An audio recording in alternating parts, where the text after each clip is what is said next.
No se ha podido. No hay electricidad.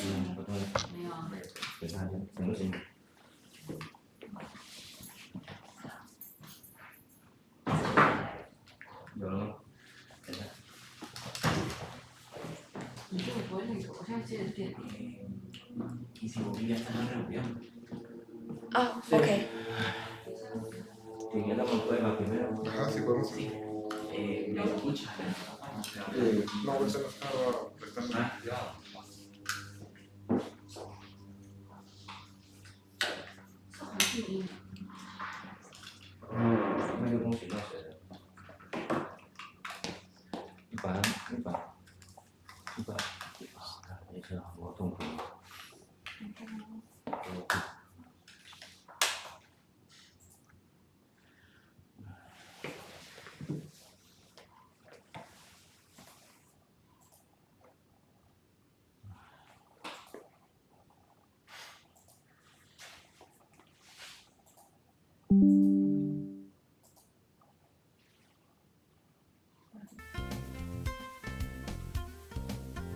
Rolling hands, overhead and squat down.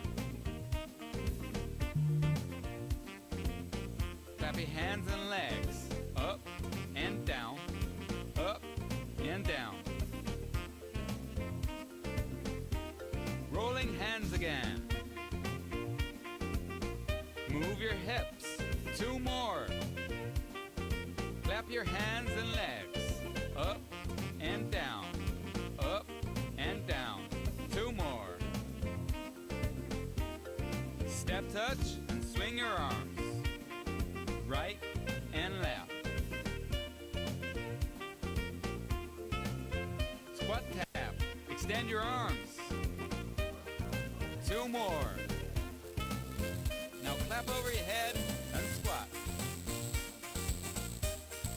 5, 4, 3, 2, feet together. Now we stretch and cool down. Side lunge and shoulder stretch.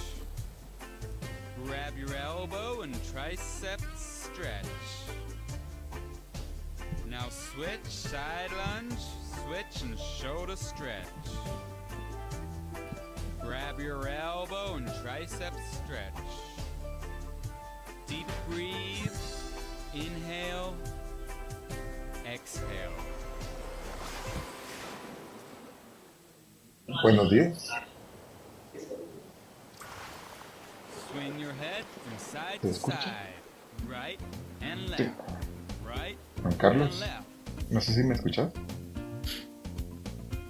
Shrug up Sí, te escucho. and down. Para que tal vez empecemos a hacer una prueba de audio. 2 more. Rolling Perfecto. hands, overhead and Javier, disculpe.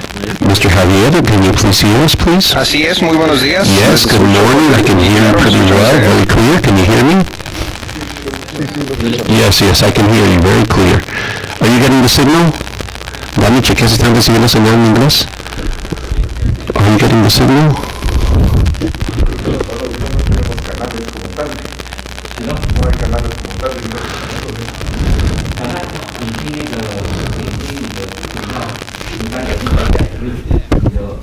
Sí.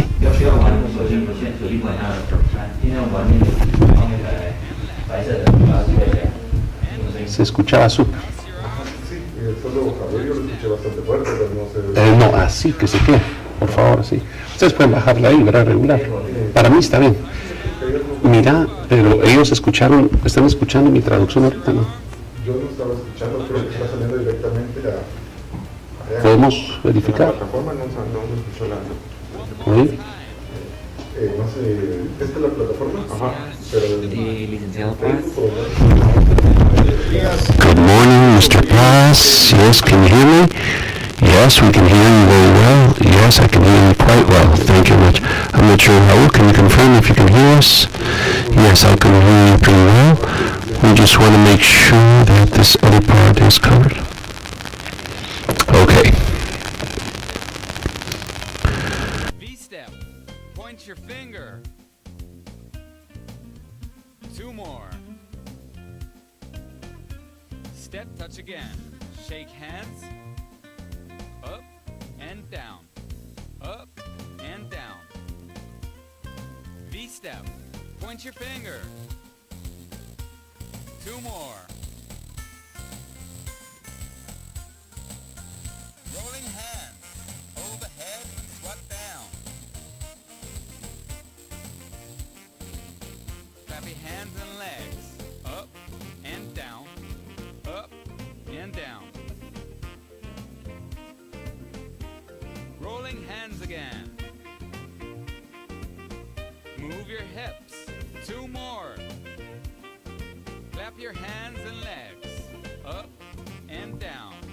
Up and down. 2 more. Step touch and swing your arms. Right and left. Squat tap. Extend your arms. 2 more. Now clap up. Checking 1, 2. Checking 1, 2. Si habla un poco para ver. ¿Qué dijo? En YouTube no se escucha la hora. Perdón. Es que ahorita... Stretch and cool down. Side lunge and shoulder stretch. Grab your elbow and tricep stretch. Just checking 1, 2, checking 1, 2, making sure that all the signals are working properly. Checking 1, 2. Here we go. We are checking 1, 2. Just making sure that all the signals are working properly. Checking 1, 2. Checking 1, 2. English, checking. Claro, en el audio, ¿no? Huh? Checking 1, 2. Checking 1, 2. Side to side. Testing English. Checking 1, 2. Testing English. 1, 2. Testing English. Shrug up. Up and down. Shoulder up, press down. 2 more. Rolling hands. Overhead and squat down. Overhead and squat down. 2 more.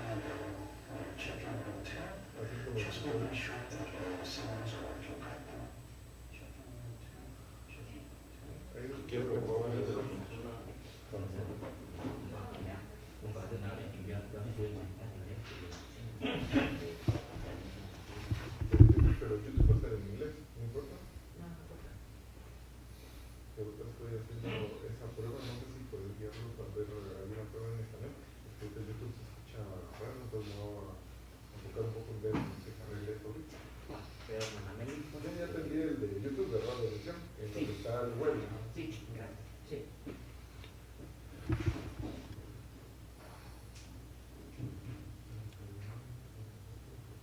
Como también hay un pequeño delay, no puede, hay que esperar un poco. 你要戴无线耳机还是听？这是记的。开了吗？ No sé qué provocará eso. No sé. Escucha un poco mejor que el... Esta es la interferencia. Pruebo. ¿En inglés? Checking 1, 2. Checking 1, 2. Checking 1, 2. Checking 1, 2. Testing 1, 2. Testing 1, 2. Mira, pero yo me escucho. Ah, ok. Testing 1, 2.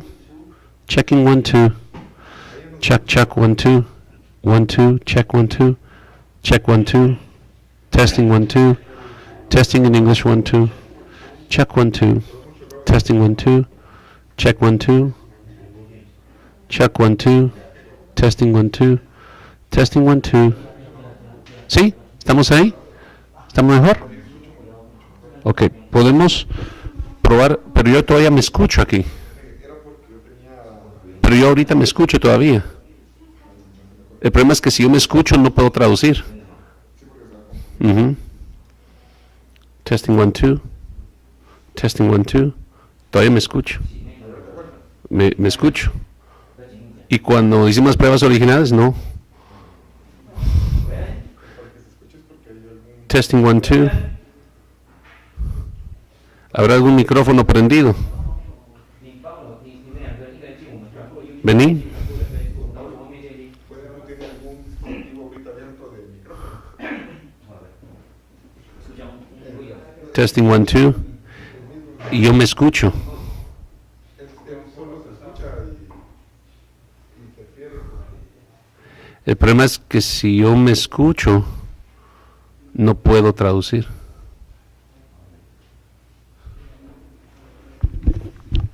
¿Oí? Dale vos.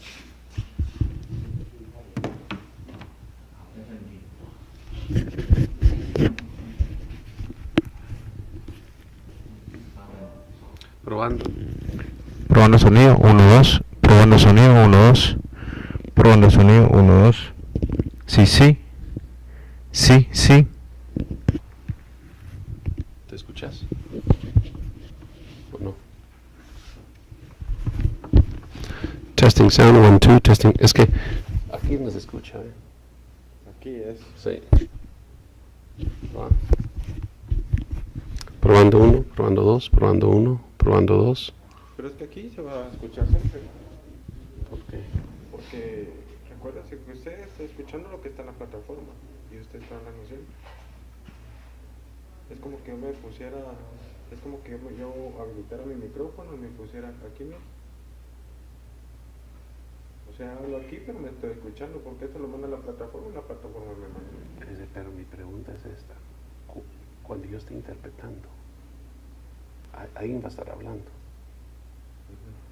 Y yo me voy a estar escuchando junto con la voz de él. Lo que pasa que si no estoy mal, si la voz Es que estoy en inglés, te hay que poner en español, ¿no? en español, ajá. Entonces ese cambio lo va a tener que estar haciendo siempre. Sí, ¿en dónde se cambia? Ese lo cambia aquí en... ¿Dónde cambio el inglés? Por eso era que me escuchaba. Ok. Me siento por un neófito con estas cosas. Entonces, ¿dónde cambio? Mira, ¿en dónde cambio el lenguaje de inglés? Ahorita. Sí, aquí en la plataforma sí lo tenía. Aquí está. Ya lo tenía. Ahí está. Probando. Pero todavía me escucho, mira.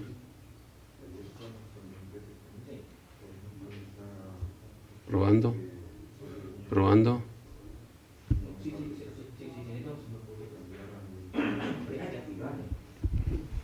¿Probar?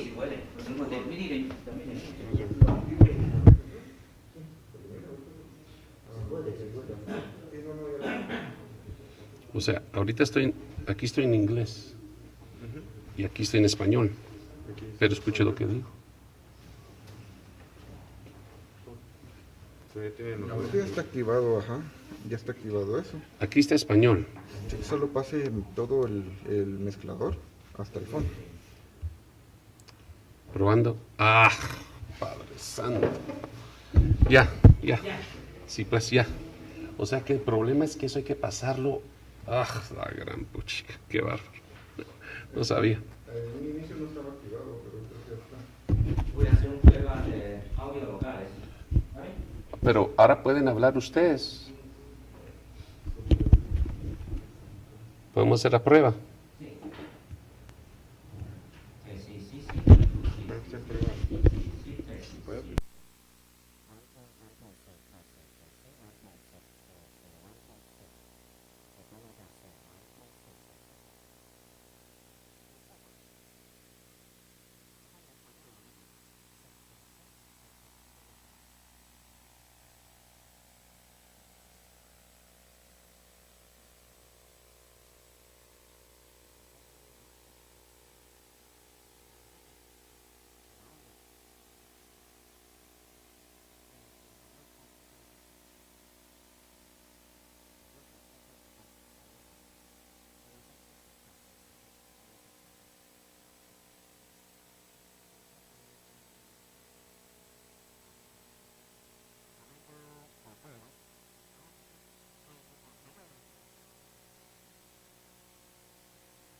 Do I have to do the test right now?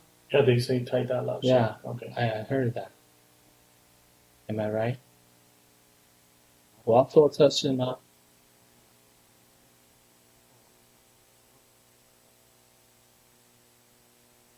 What happened?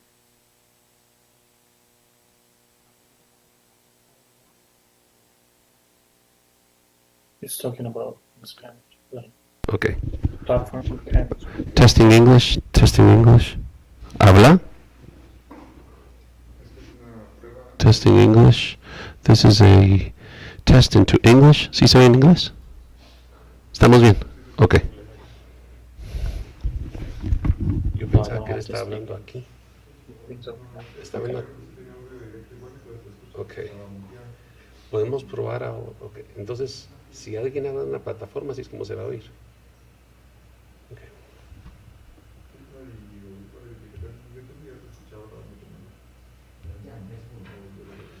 Entonces, si alguien habla en inglés, ¿qué es lo que tengo que hacer aquí? Me voy para acá. Ah, no, ese es el mixer. Me cambio aquí de idioma. Si alguien habla en inglés,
Juan Carlos, no sé si me escuchas.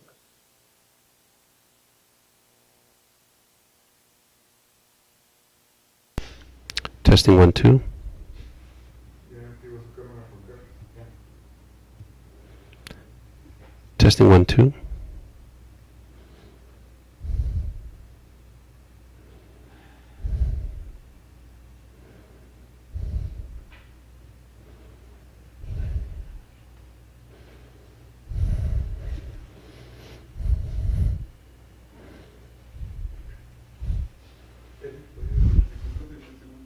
A ver si sale en el canal. ¿Qué dijo? Sí, puede probar. Testing 1, 2. Testing 1, 2. Check, check 1, 2. ¿En qué canal está ahorita? Ahorita trae la iglesia. Si lo que me estaba preguntando, si dejamos el mezclador en ambiente, creo que se escucha todo. Testing 1, 2. Testing 1, 2. Check, check 1, 2.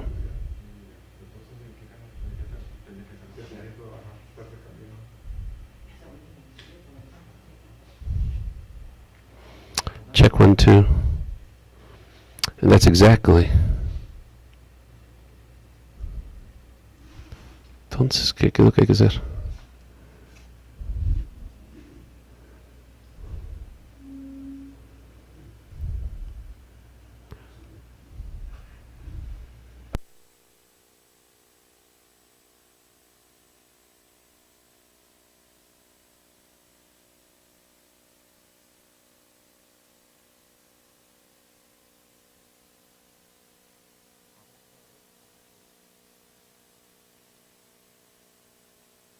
Good morning. We want to welcome everyone.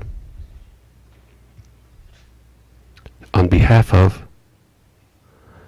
the Taiwan mission, it is such a privilege for me to share today in this wonderful event where we'll be exchanging opinions and experiences with two friend organizations such as CONRED and INSIBUMEM.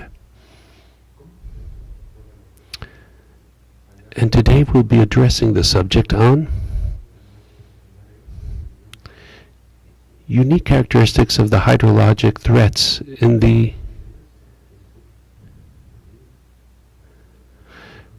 Cahabón River Basin. And as part of this new prevention program that we've designed,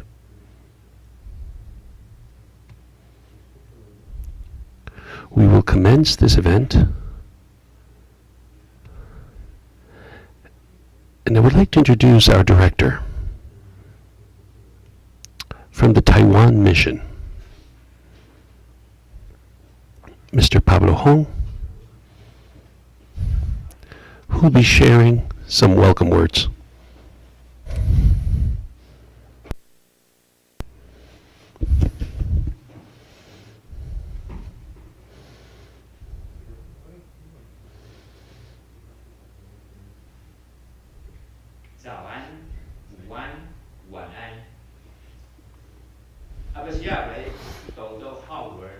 Mr. Dr. Howard Che, Ho, Technical, and Mr. Juan Herin Perez, representative of CONRED, and also some of our best friends, Mr. Javier Lopez, representative of INSIBUMEM, my wonderful team here at Taiwan Mission, and everyone who's joining us online. Good morning. I know that we're here pretty early on this webinar, and I hope that everyone's awake. It might not seem like it, but yes, my eyes are open. Trust me, believe me, my eyes are open. And I would like to welcome everyone to this webinar and characteristics of the hydrological hazards in the Cahabón River. And we're progressively in the last month of the year. And as you might know, this year, 2022, we suffered much loss after Hurricane Julia that caused much damage in our Guatemalan population. And here, the ICDF, the International Cooperation Development Fund, together with the authorities of CONRED and INSIVUMEN and other institutions related to Guatemala, so that jointly we can develop a better system, better early warning system when faced with these natural disasters, specifically for flooding and landslides. Mitigation and proper preparation are the two hands in this initiative, because both can aid all Guatemalans. We truly worry for each and every one of you, every family, every household. And in these last years, natural disasters and climate change have provoked abnormal phenomena in climate. The rate of natural disasters and dealing with them should be a coordinated effort, which is why we need to plan effectively and carry them out in the long term before disaster, both pre and post event. Each action should be linked, and these can help us to be better prepared, to be able concrete steps even before the disaster hits. It strengthens and undergirds the tracking, monitoring, response, and education on natural disasters. This is a task that we need to bolster, and this will greatly aid us to have a better response and to prevent these natural disasters from reaching a very high magnitude of destruction. Especially those communities greatly affected need to have the tools and the training that they need to react in light of these disasters, thereby mitigate their impact and future challenges as well. Hurricanes are something that normally take place in Guatemala, and there's an average of 6 hurricanes per year. The risks and regions that are most gravely affected are Huehuetenango, Jutiapa, and Chimaltenango. And as you might be well aware of, my home country of Taiwan is an island, and according to statistics, in the last 20 years, material losses caused directly by the natural disasters have reached an average of $6 billion per year. However, disasters caused by typhoons, over 85%, and strong rainfall represented over 11% of all of that damage. And I share this because today we would like to be able to provide greater knowledge on how Taiwan responds and handles these natural disasters, and glean and learn from the tools that are functioning, so that that can greatly aid Guatemala, which has become my home, and be able to adapt these steps to be better equipped and be able to respond as much as possible. During this workshop, you will be able to find the knowledge base from one of the best and most renowned Taiwan universities concerning trends when faced with flooding, and with many professionals from Taiwan Mission, from CONRED and INSIVUMEN. And now we're going to receive the information and the technical know-how firsthand to be able to make the most of this wonderful and great opportunity. So then, any doubts you might have, please do so. And lastly, For the past 50 years, the Taiwan Technical Mission has worked arduously for the welfare and livelihood of Guatemalan families. Now, there will always be natural disasters, but the friendship of a true friend, a true Taiwanese friend, is also present for every Guatemalan to enjoy, because Taiwan is with you. Thank you very much.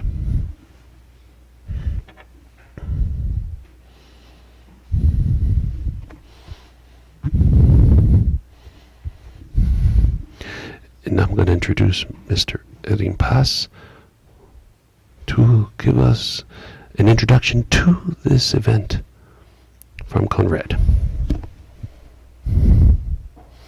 Good morning, everyone. It's a pleasure for me to represent here in this conference on behalf of Mr. Oscar Estrado for reaction, and I send a warm greeting to make you participants that there's always pressing needs, supporting early warning systems that are currently operating in Guatemala. And we also send a warm greeting to Mr. Perez, who's in charge of the Department of Early Warning Systems. And he's not present here because providing support was also a threat. Under pressing situations, to be able to improve the skill set to help the communities that are being affected. Thank you for these words, and above all, our unconditional help that we are willing to provide to benefit all Guatemala. Thank you for allowing us to be here with you, and we will be present, and Mr. Danilo Juarez, during this activity. Thank you very much. And we hope that this is of much benefit for both nations. Thank you. We want to thank Mr. Paz for his words, and now I would like to give the word over to Mr. Javier Lopez, representative of INSI Women, who is going to open up now.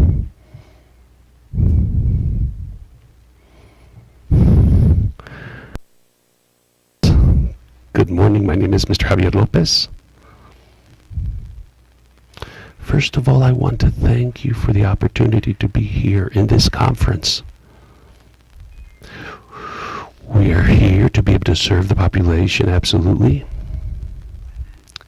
And our theme is geoscientific development forever. Hence, we're going to share the knowledge base that we have. And thank you once again for this wonderful opportunity.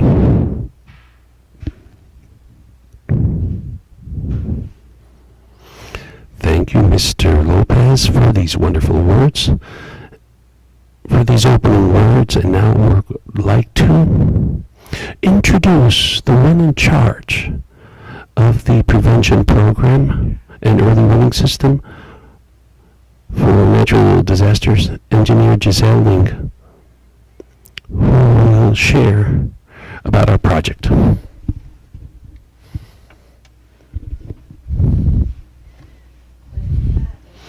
Good morning, everyone, and good evening to all of our friends in Taiwan. My name is Giselle from the Taiwan Technical Mission, and I'm also a specialist in charge of the early warning system and disaster relief management. Thanks to CONRED, INSI Women, and NTU for assisting this wonderful webinar, and to be able to launch it, we will briefly present the contents of this project and everything that we have observed to date. And now up next, the municipalities of Tactic, Santa Cruz, Verapaz, San Cristobal Verapaz, Coban, and San Pedro Garcha have been gravely affected by flooding, according to the report from the database ever since 2008 to 2022.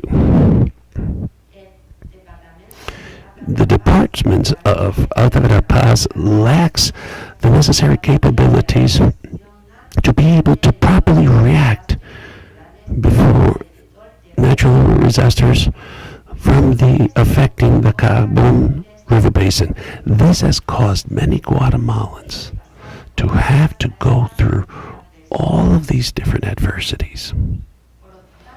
Therefore, it's necessary to have an early warning system through this project to properly monitor possible disasters, especially in the Cahabón River Basin.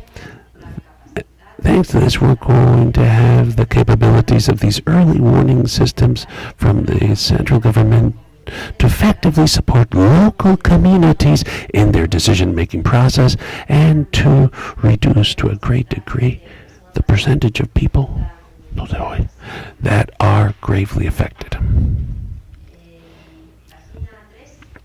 And on page 3, please, third slide.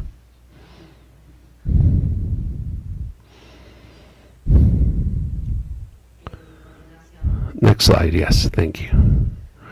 All right. Excuse me, this one. Thank you.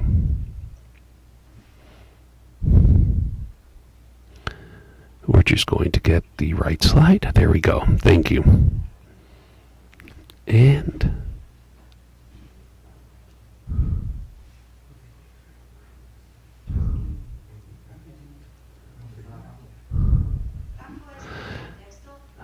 under this context, the first goal is to be able to install the proper equipment to track the environmental states, and these monitoring systems will be manufactured and produced in Taiwan. They will provide field information to our central commanding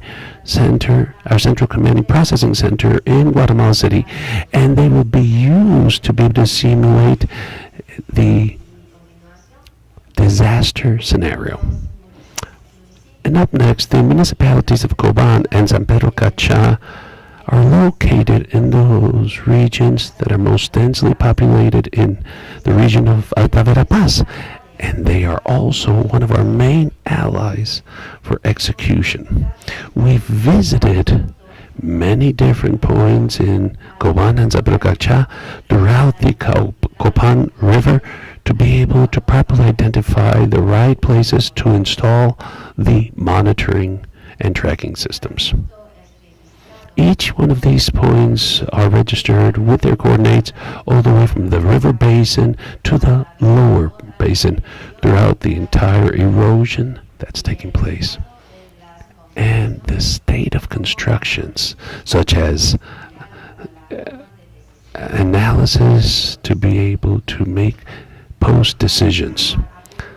Thanks to INSEFUMA's support, we were able to obtain these statistics from the different meteorological stations prior to installing these tracking stations.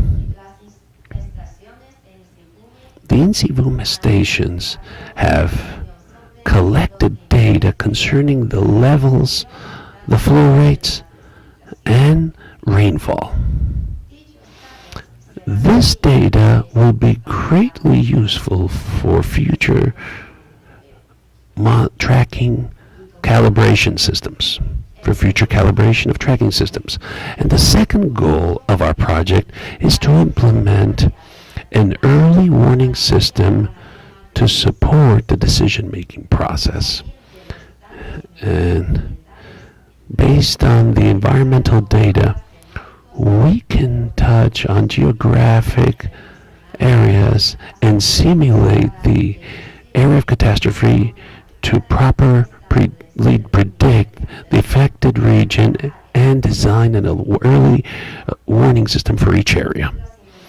And the simulation of the potential flooding area is generated based on many themed geographic maps provided by CONRED.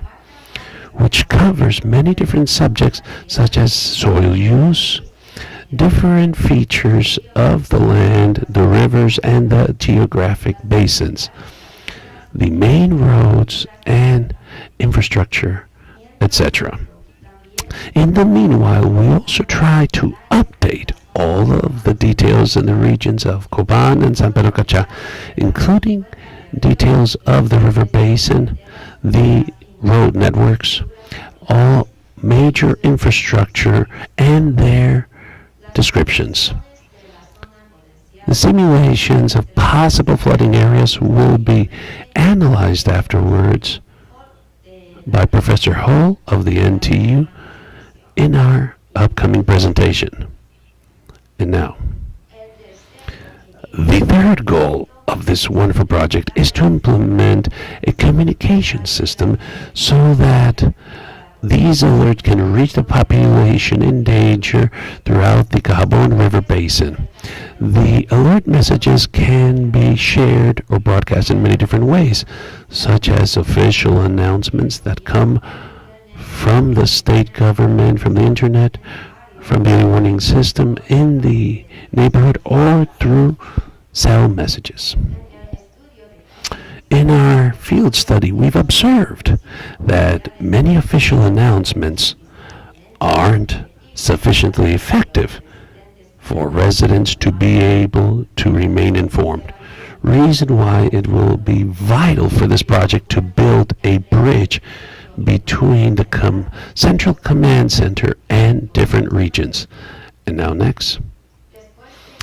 After the community receives these early alert warnings, this is the moment when all of the inhabitants need to prepare for a possible disaster. Our fourth goal is to improve the response capabilities in the mostly affected regions by flooding and landslides in the Cahabón River Basin. And now, based on different field studies that we've carried out, there are three main communities that are strongly recommended to pilot this program. The community Chichochoc is one of the first communities that were flooded in the area of Cahabón and San Pedro Cacha, which is why an indicator for communities that find themselves located in the lower basin area. And the Imperial community is one of the communities that are densely populated throughout the Cahabón municipality. An early warning system can really aid all the residents residing within that area.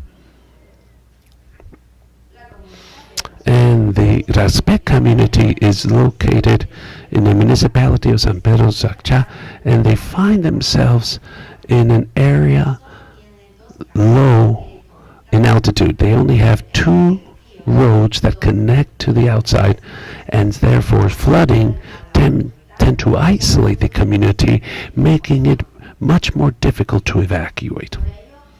Reason why it's important for the residents of this community to receive an early warning alert message before all roadways or causeways are blocked.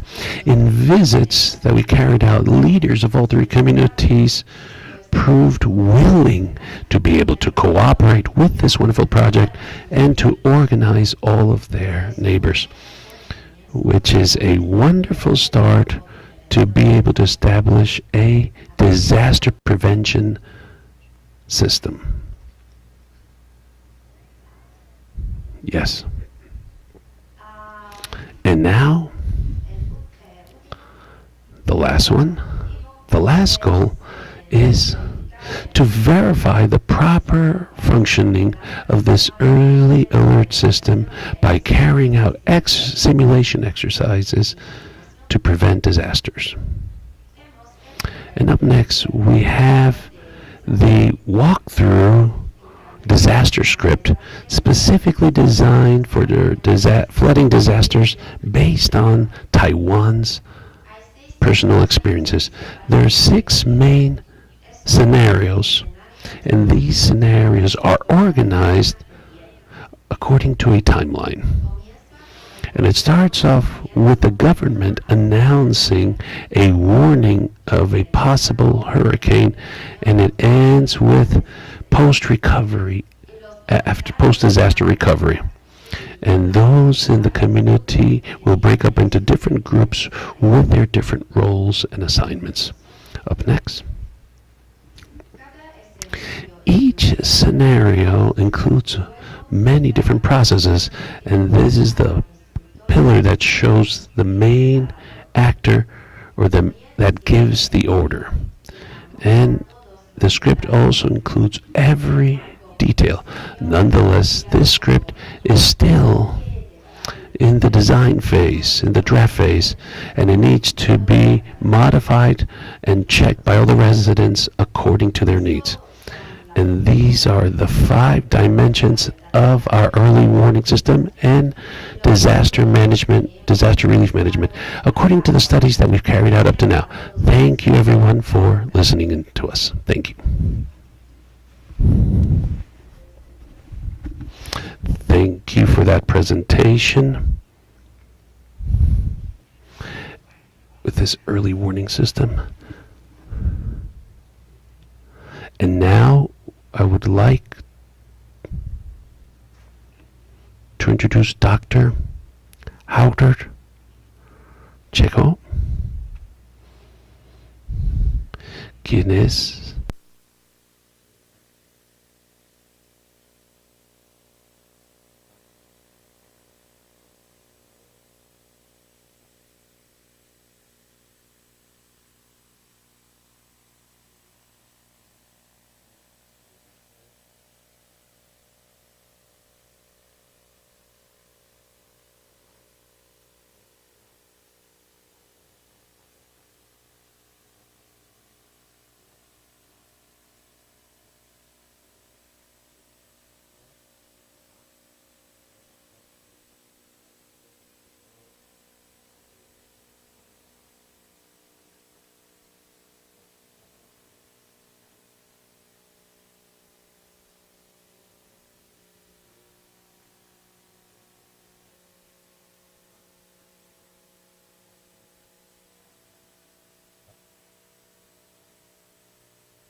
Thank you for the introduction, and thank you everyone to give me this opportunity to do the presentation here.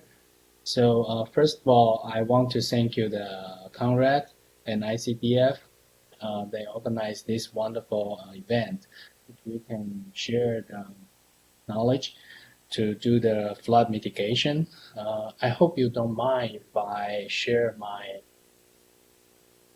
screen.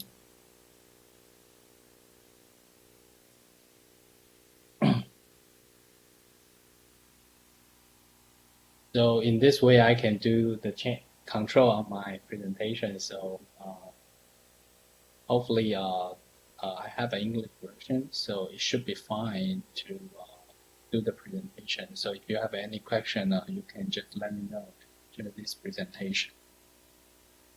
So first of all, I think everyone has already know that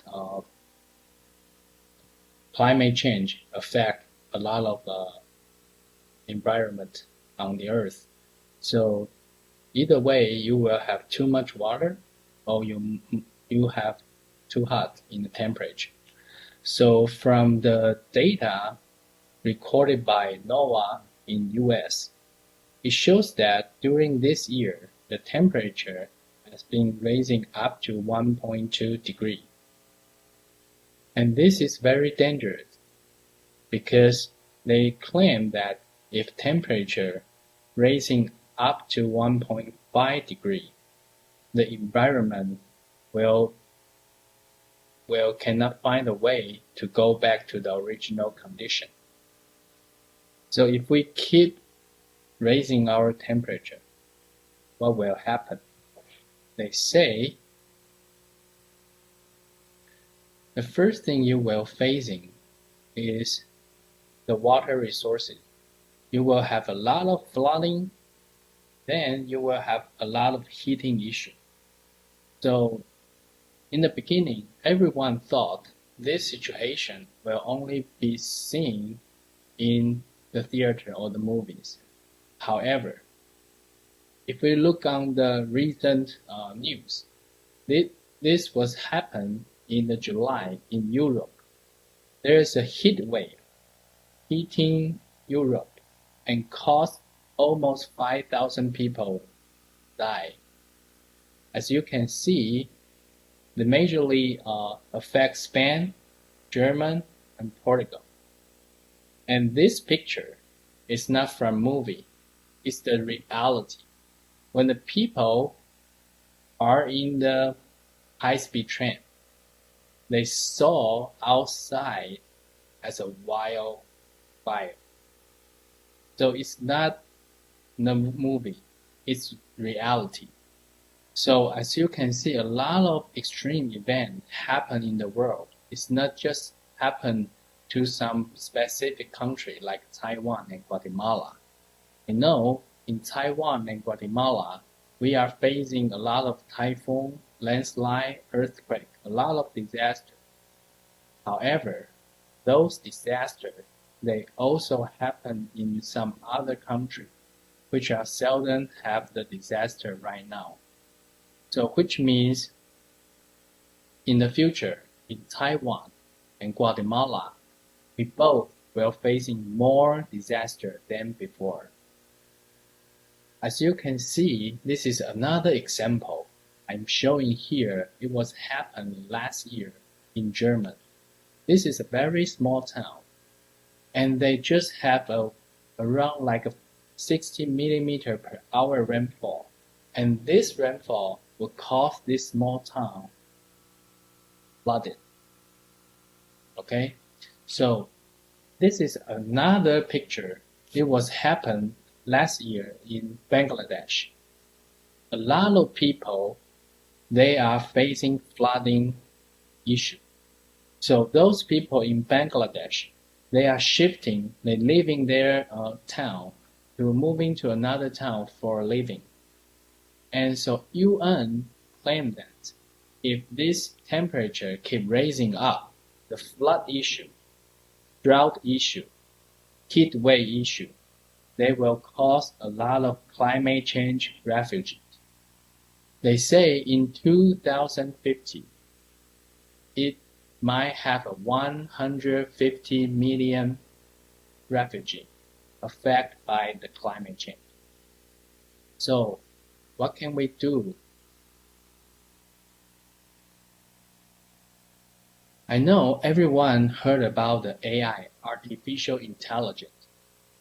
Can we ask AI to help us to keep away from the disaster?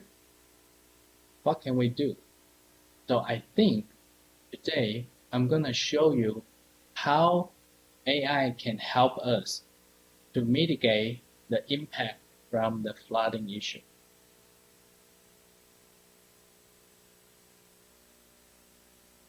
Another concept is about the non-engineering measures.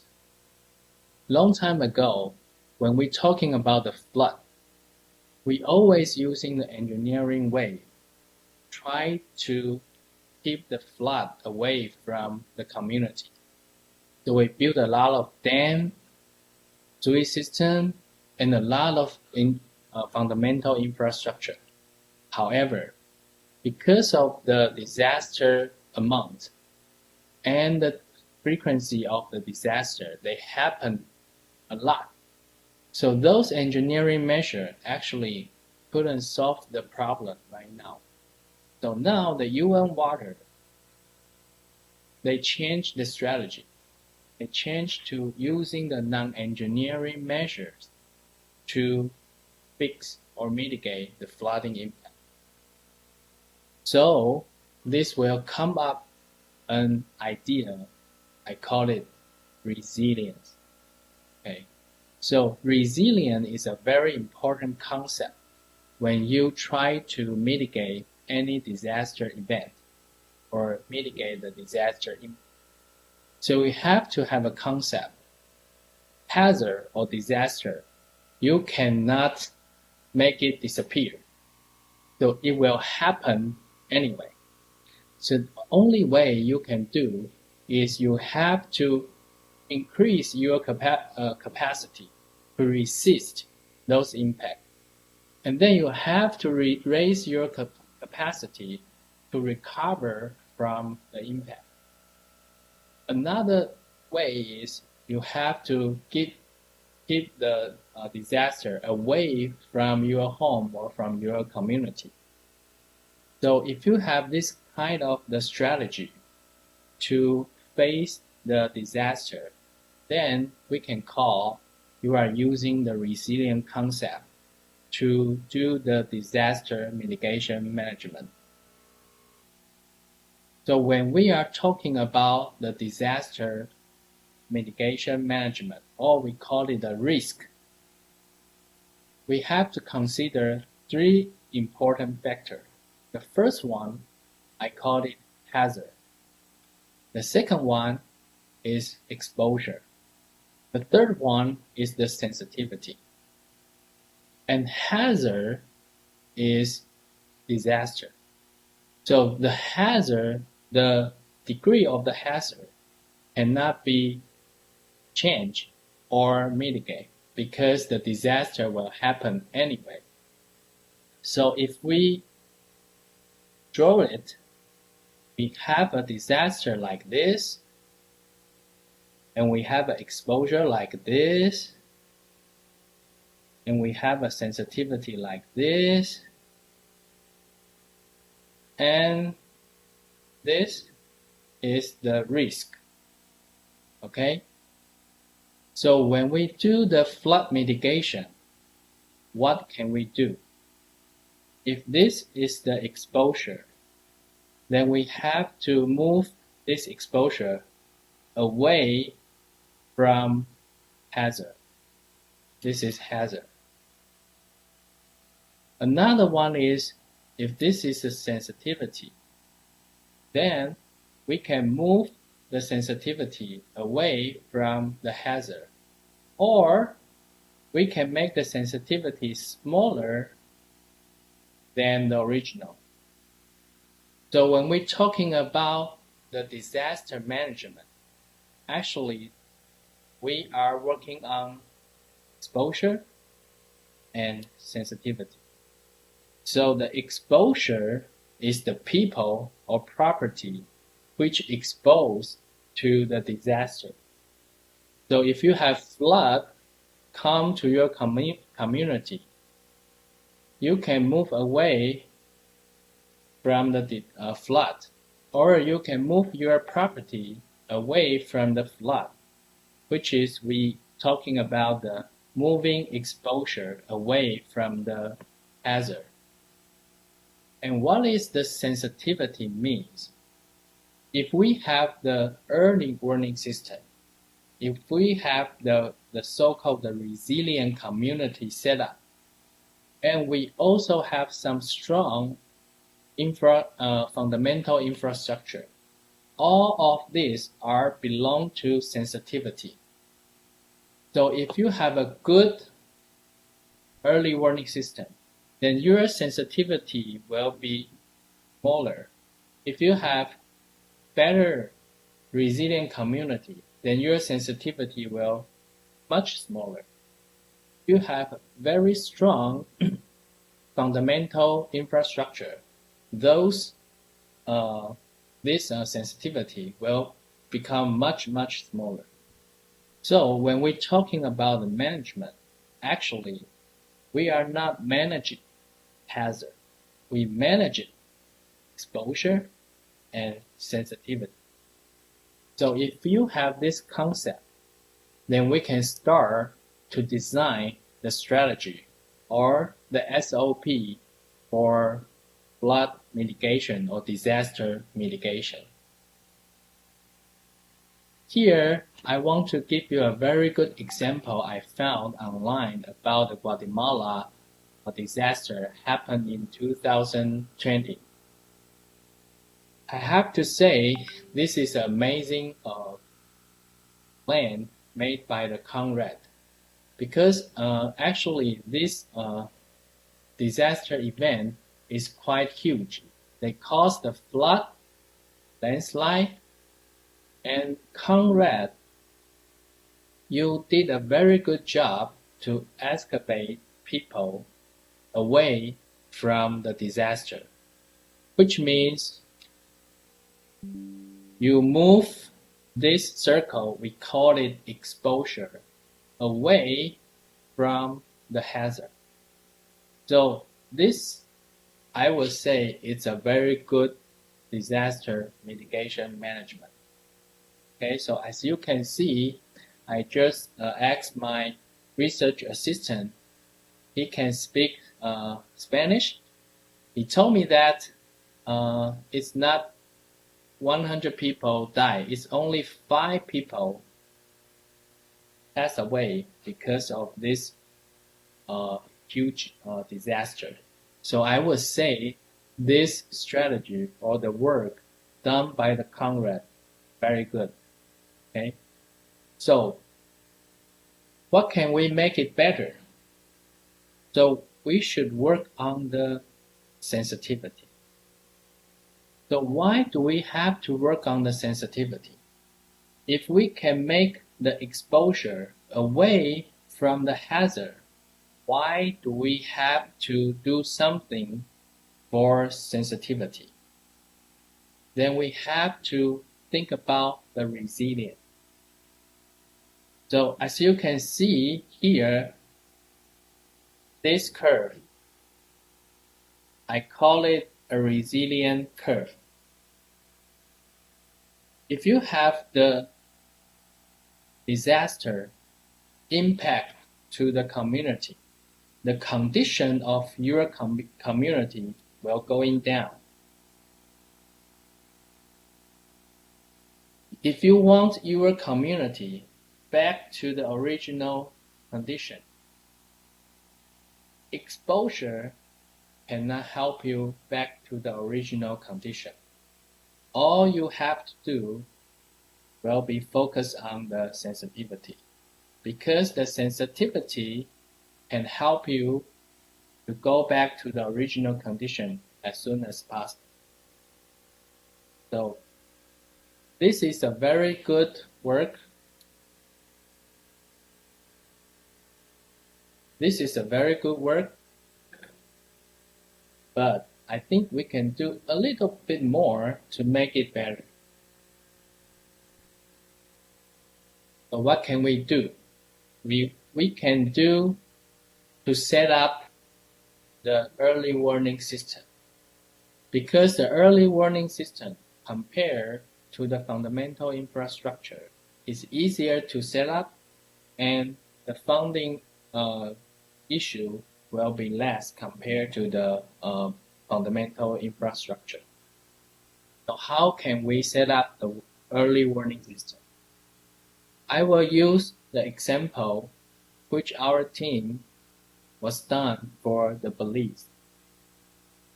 The first thing you have to do is you have to set a scope. Where is your interesting area you want to do the early warning system? Normally, this area will be flood-prone area. So which means this area usually have a flood issue. And the second one is you have to delineate all the watershed and get the better and get the DM data as much as you can. And the second one is using the hydrological data to set up some scenario and do the scenario simulation. With this scenario simulation, you will know where is the flood-prone area. As you can see here, this example, under different scenario, we know where are the flood-prone area under different scenario. And the next is you have to calibrate and verify your model. You take one of the scenario which was happened in before and use your simulation result compare to the historical result and to see if your model can actually capture the result or not. Here we call it verification and calibration. So after your model was calibrated and verified, the next step you can do is you can start to build up, we call it the inundation map, or is some maximum event which might happen in the future. So once you have this inundation map, the next step you can do is you can start to install some AI system to help us to do the monitoring. The AI system here, I call it IoT system. IoT means Internet of Things, which means I use this system to collect as much data as I can and use those data combined with our model and the inundation map. Then we can predict something will happen. And then this will give us enough lead time. So when we do the disaster mitigation, we want our system to tell us what will happen as soon as possible. So if your system can tell you 3 hours before the disaster, which means you have 3 hours to prepare. So if the system can give you 5 hours to prepare, then you have 5 hours to prepare for the disaster plan. This time, we call it leading time or lead time. So the whole early warning system is trying to give you as much lead time as you can. Because based on the research showing that if the lead time is long enough, the impact will be decreased very fast. So if lead time is long, the first thing you can do is you can move your exposure circle away from the hazard. And then your sensitivity circle will be shrink very small, which means the disaster or the risk caused by the hazard will be very small. So this is the system we help the police government install in the Twin City, which is the San Ignacio and Santa Ana.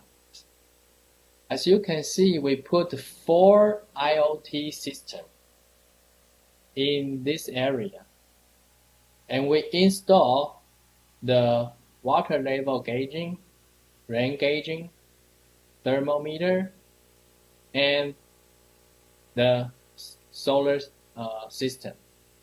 This IoT system is powered by itself, and everything will, all the data will transmit or communicate through the 4G community technology.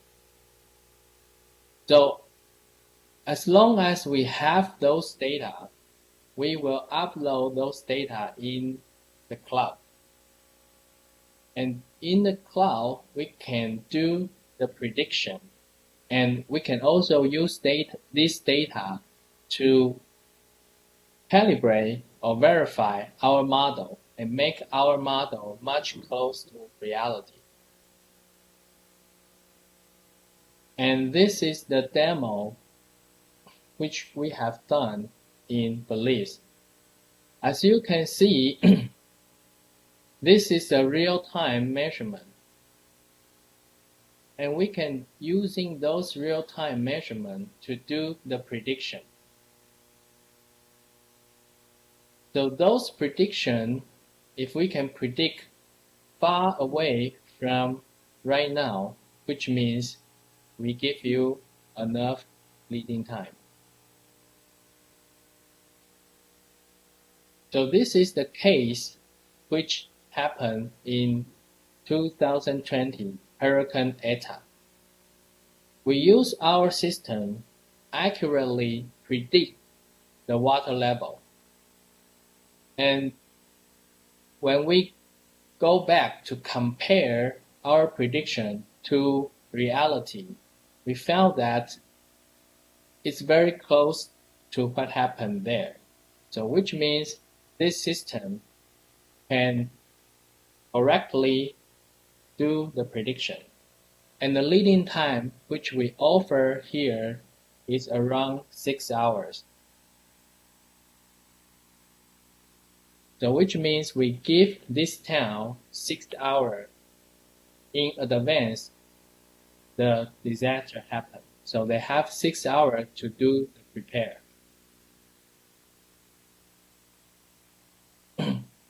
So now we move back to the case which we have here in Guatemala. We know that Cahabón watershed has a lot of flooding and landslide issue. So we are trying to set up the early warning system related to flooding and landslide. And this system is way much difficult than the one which I showed you before. Because before we are only help them to working on the flooding. But here, if you want to working on the flood and landslide, this system will be much more complicated than the previous one I showed you. So here I want to show you some numerical model which we use. We have 3 numerical models we apply in our team. The first one is HEC-RAS. The second one is SOBEC. The third one is the 3DI. The first one is a model released by the US government. And the second one and the third one were released by the Netherlands private sector. It's a company, we call it Deltaris. So here I want to thank you, ICDF and CONRED give us this hydrological data, and then we use those hydrological data to do some scenario simulation in this area. We use 2-year, 5-year, 10-year, 25, 50, 100-year return period. Actually, we only did up to 100-year return periods. So we will show the worst case here with the HEC-RAS. I will skip the detail, but as you can see, the model can quickly give us some idea where is the flood-prone area. So here is the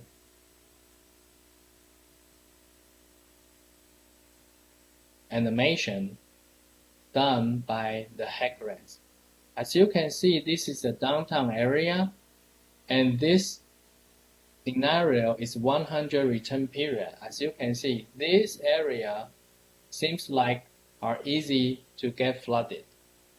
However, those data may be not accurate right now because we only use probably guessing roughness coefficient and guessing diffusion coefficient. As long as we have more historical data, then we can tune our coefficient and make our model more close to reality. The next model is an advanced model. I call it 3DI. We also use this model to do the simulation on this watershed. The best way of this model is this model can simulate coupling with the surface water and groundwater. The groundwater is the sewage system. They're using several equations and quickly solve this in the cloud. Usually, if you're using those differential equations to solve the area as large as your case, it might take a week or 2 weeks to get the result. However, if you use our 3DI model or SOBAC, we have some advanced method to quickly give you the result and give you the stable result. I will skip some detail.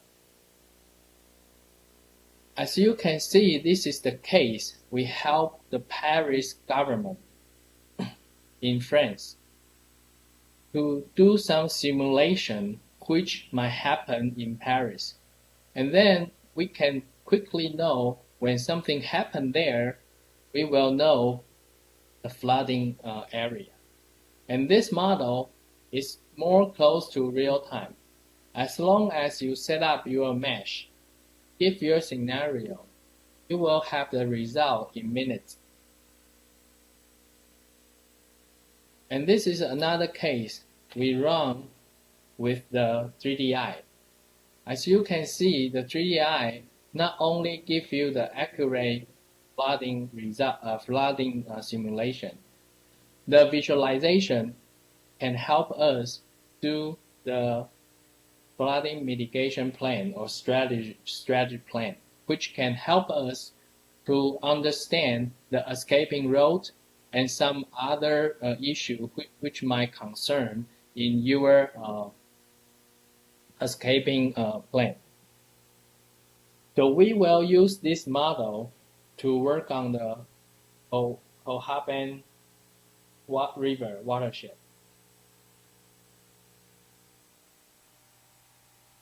Here, I want to show you some comparison between the 3DI and HEC-RES.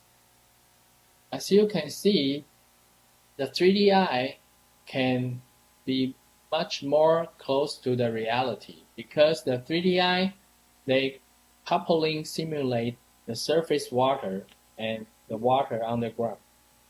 However, because they have to have the sewage system data, so if you want to use the 3DI to do the real-time simulation, which means the data requirement is much higher than the HEC-RES, you cannot just use the DEM data to do the flood simulation.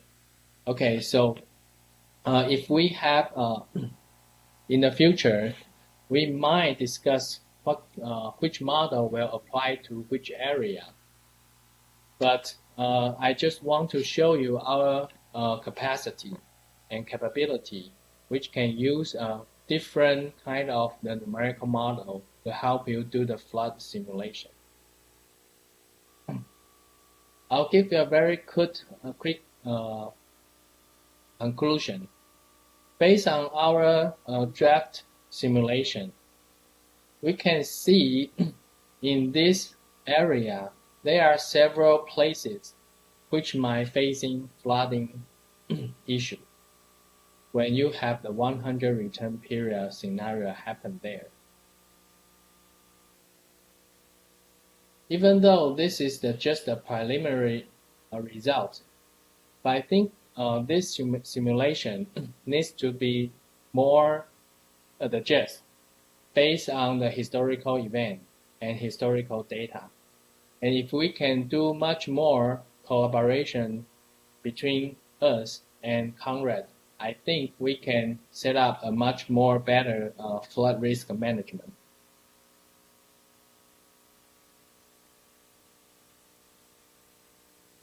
So thank you for listening. Muchas gracias por question? compartir. Doctor, we are going to have questions at the end of the session. Yeah, sure. If you want to ask the question, it's okay. They say at the end. Oh, at the end. Yeah. Sorry. Okay. Thank you. Then Thank I'll you, just turn off my slide. Thank you. Thank you, doctor. Muchas gracias. Agradecemos al doctor por We want to compartir thank Doctor for sharing this time y por su disposición en and for his apoyar willingness las actividades del casco urbano de Cobán Alta Verapaz. in this area of Cobán and Verapaz. Quisiera dejar en uso And I de la would palabra like to leave al licenciado Edín Paz, Mr. Edin Paz, quien es técnico de alerta temprana who's a de technical, la Dirección de Mitigación de la Secretaría very well de experienced in many different areas. Adelante, licenciado. The time is all yours, sir. I'm going to share my screen to see the presentation real quick.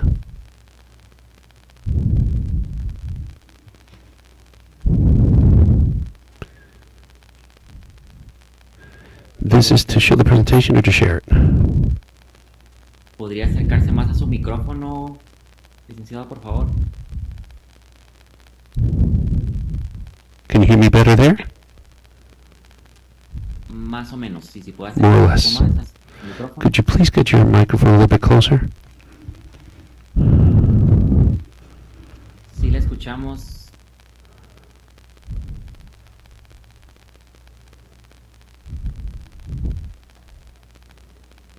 Sí, adelante.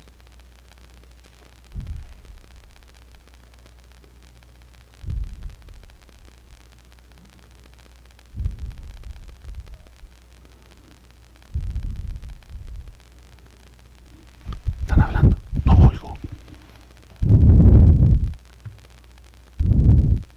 And these are installed in Guatemala currently. And from this graph you can see the different areas for the installation of early warning systems. We are basically working in the regions of Alta Verapaz and in departments of Isabel and in the southern coast, in the area of San Marcos, in Zacatenango, Huehuetlán, Escuintla, Santa Rosa. And now these are the areas where we suffer lots of meteorological events to be able to help the people. This is the graph where we can clearly see that by 2023 we're planning to follow up on it with an early warning system in the Naranjo River in the Department of San Marcos. This is already installed and in operation. The early warning system of the Colata River in the Department of Region of Escuintla is currently installed and working. The early warning system in Icabolai River in the region of Alta Verapaz is currently working and operating. The early warning system in the Perochic River is also working and operating. The early warning system in the Motagua River was working, but we're redesigning it. And the early warning system, which is why we're gathered here together, is from the Cahabón River. It's in the design phase, planning, and installation phases, which is what we're doing. We're also working in the early warning system of the Samala River in the design, planning, and installation process as well.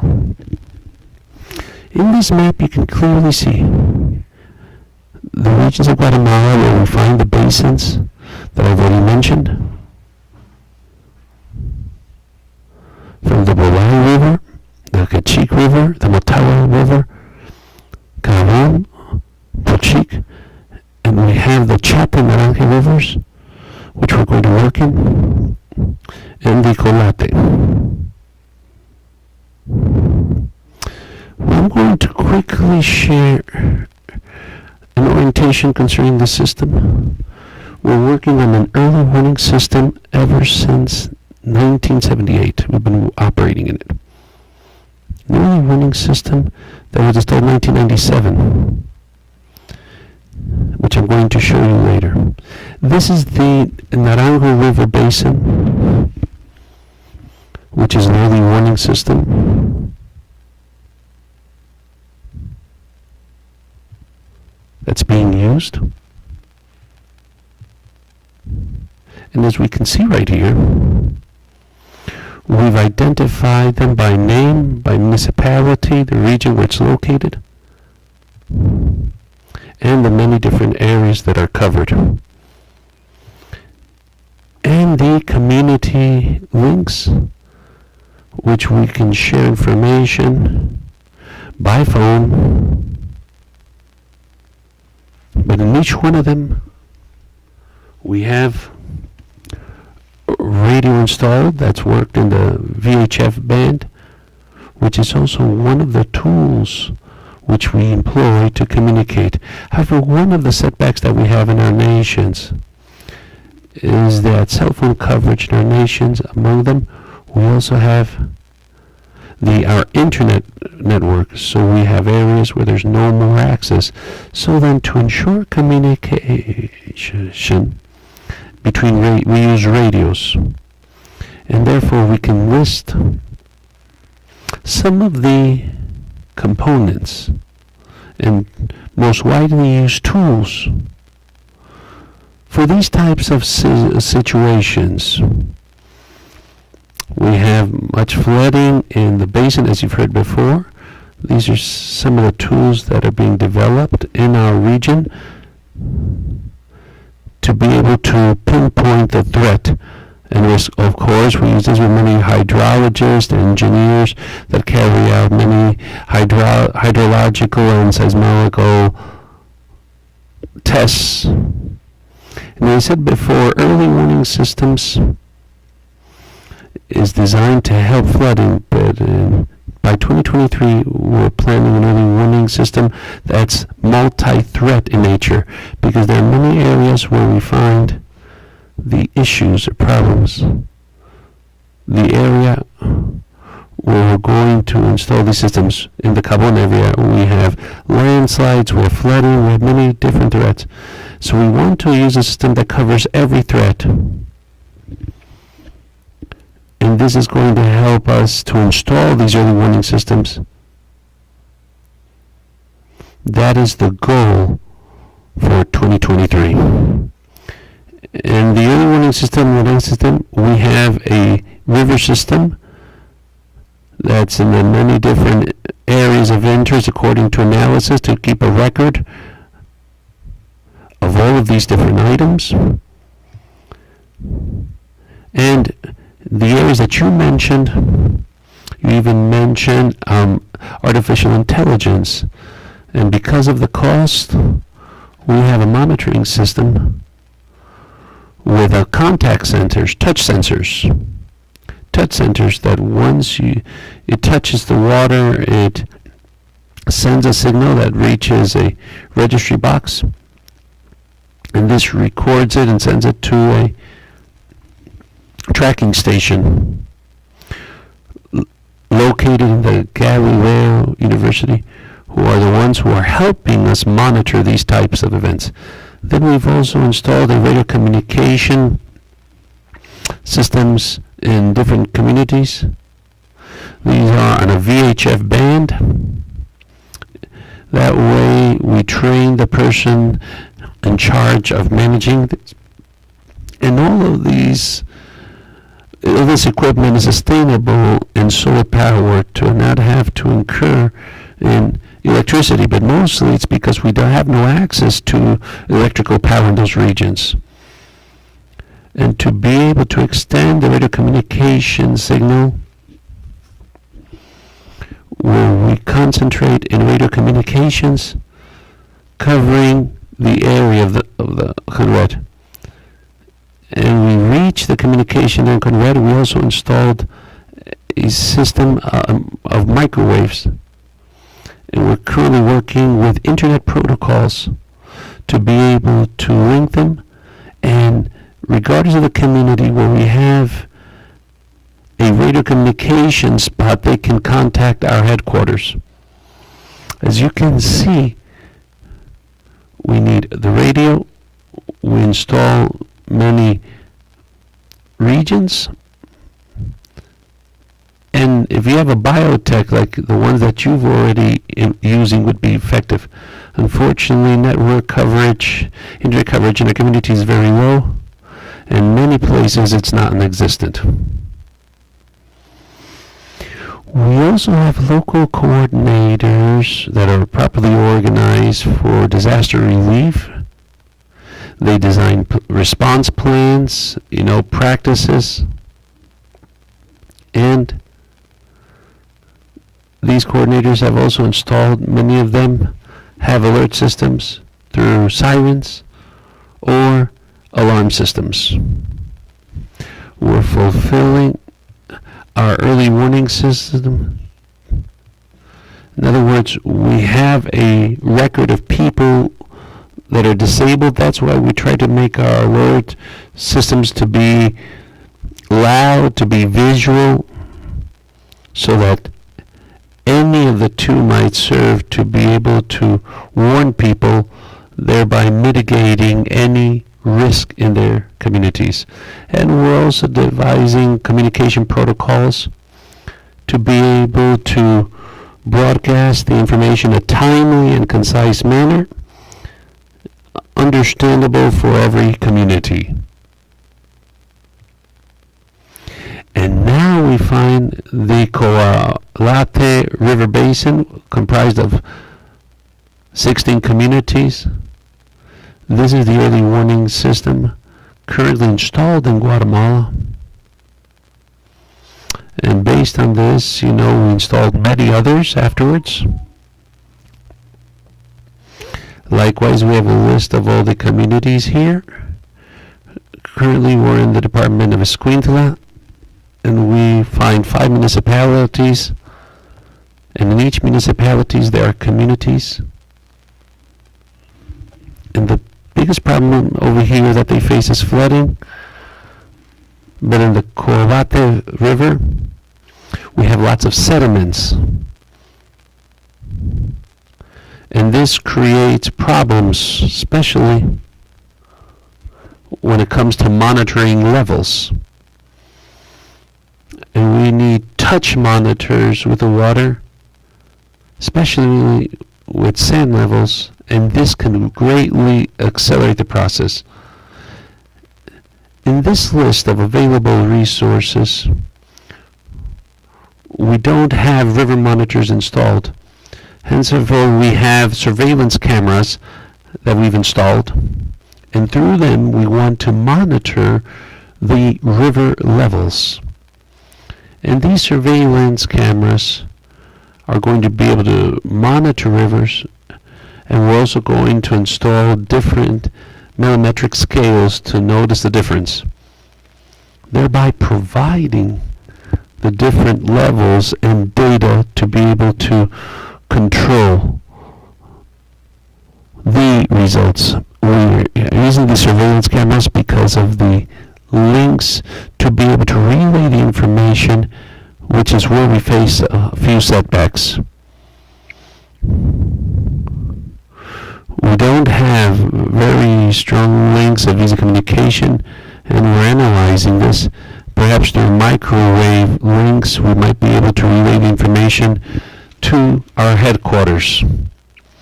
And then we also have the same system, for transmission, for broadcast. Everything's sourced with many different other systems. We also have an early warning system in the community.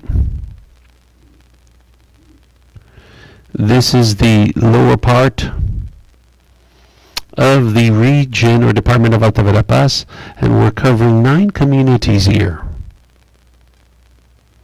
And here we can see a list of all these new communities. These are all located within the municipality of Cahabón in the region or department of Alta Verapaz. In this early warning system, we have different monitors and rivers which have been operational very effectively and has fulfilled the purpose for these communities in the lower basin whenever there's strong rainfall in the region, throughout the region. An inconvenience that we faced is that there's very little access of cell phone coverage and internet availability to be able to relay information to every corner of the community. We have coverage, limited coverage internet levels which are slightly isolated. But when it's about radio communication equipment, this is what we are using to be able to provide early alerts. And our networks are organized and they are already trained to be able to respond to threats. We've had wonderful tools in these places because much of the population are engaged, they're well organized, and they heed all recommendations that are provided at every level, both at a state, region, national level, and community level. This is the Polochic River Basin that's also located in Alta Verapaz department, that region. There we have 2 early warning systems in Alta Verapaz, and we're soon to have 3. And we're helping 12 communities. And what we did is that we integrated the National Hospital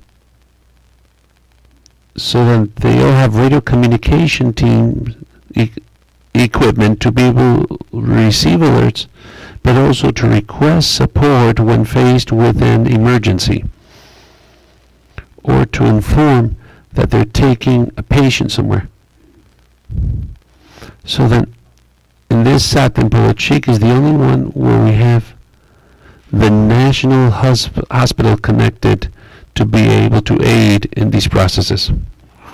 Unfortunately, because of the river's basin, some of the monitors were destroyed when it grew, and we currently no longer dispose of them. But there's a repeater problem, hence the communities are communicating, but we cannot receive their communications here in our headquarters because of these repeater issues. But CONRED is already fully equipped and trained, which is what matters most, and they provide assistance for the CONRED technicians operating in the region. And so then, this is a summary of the communities that we're helping in the basin. In Naranjo, we're helping 16 communities. In Coyolat, 16 communities. Igbolay, 9 communities. And Polochic, 10 communities. When we train these communities, they would seem like they're not that many. But these are all the villages. The territorial organization in Guatemala, we have villages and we have farms. So then villages have greater coverage, covering a higher amount of population. Because it has a lot of additional small towns. And it increases the population when we have all these connected, the villages with the smaller towns. So then, for your knowledge, as a Department of Early Warning System, we're already planning for 2023 the implementation of an early warning system by the Cahabón River Basin. According to what that you mentioned over here, what you wanted to install, you have all the knowledge base that you've taken into account. I believe it's going to be a wonderful innovation. It's going to really help us, and it can become a role model, a reference point for many other countries and regions for early warning systems, and see how we can include greater and better technology, not only for major cities, but also for communities and villages. This is what I wanted to share, and I want to thank everyone for your attention in this presentation. Thank you. And we'll be open for Q&A at the end of this webinar. Thank you. We really want to thank you for this information and working for strengthening this in Guatemala. And now I would like the time for Mr. Danilo Juarez, who has a degree in risk management and in geographical region development, and a master's degree, and has much experience working CONRED. Thank you for your participation.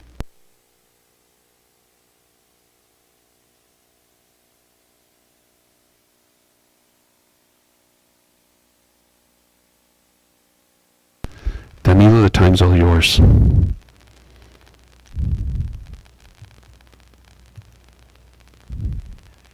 Go ahead, Danilo.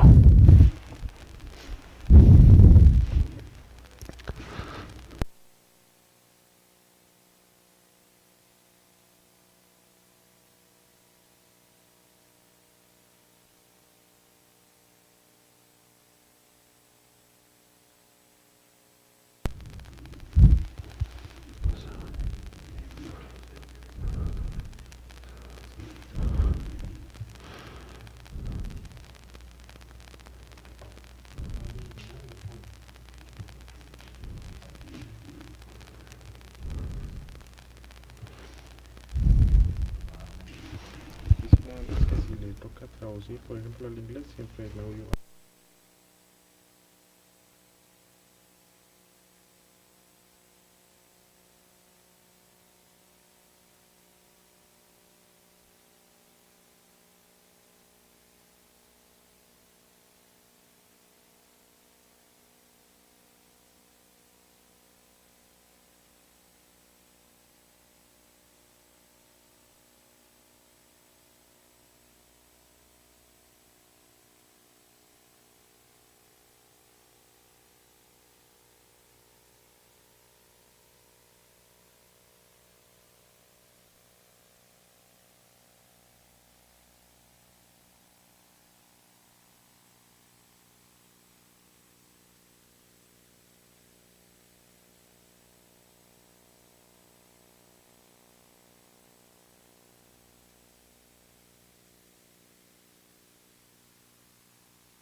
Mr. Danilo Popa, I believe we can't hear you. We're having difficulty hearing you, so I think that we're going to proceed with our next presenter.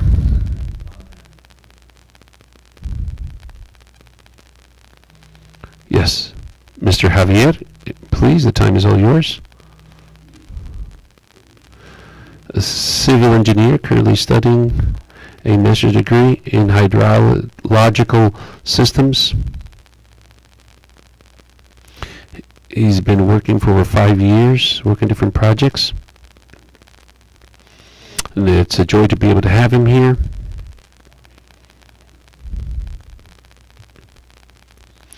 Hello, welcome. It's a joy to see everyone.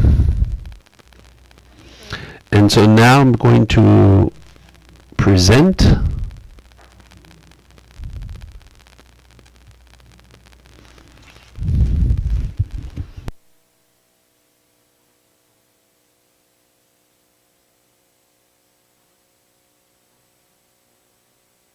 All right then, good morning everyone. My name is Mr. Federico Lopez and I represent in Sivume. So now we're going to talk a little bit about 3 main subjects. The first one being precipitation, rainfall. Rainfall, precipitation, as everyone might well know. We know that rainfall in the end is the entry point for any model. It's one of the main entry points for any model, one of the main inputs for any model. So then, without further ado, let's see. We see this wonderful image right here. This is Shemuk Champey. For those who haven't had the pleasure and honor of visiting it, I want to encourage you to visit it. And it's precisely located by the Cahabón River Basin, which we are currently seeing today. All right.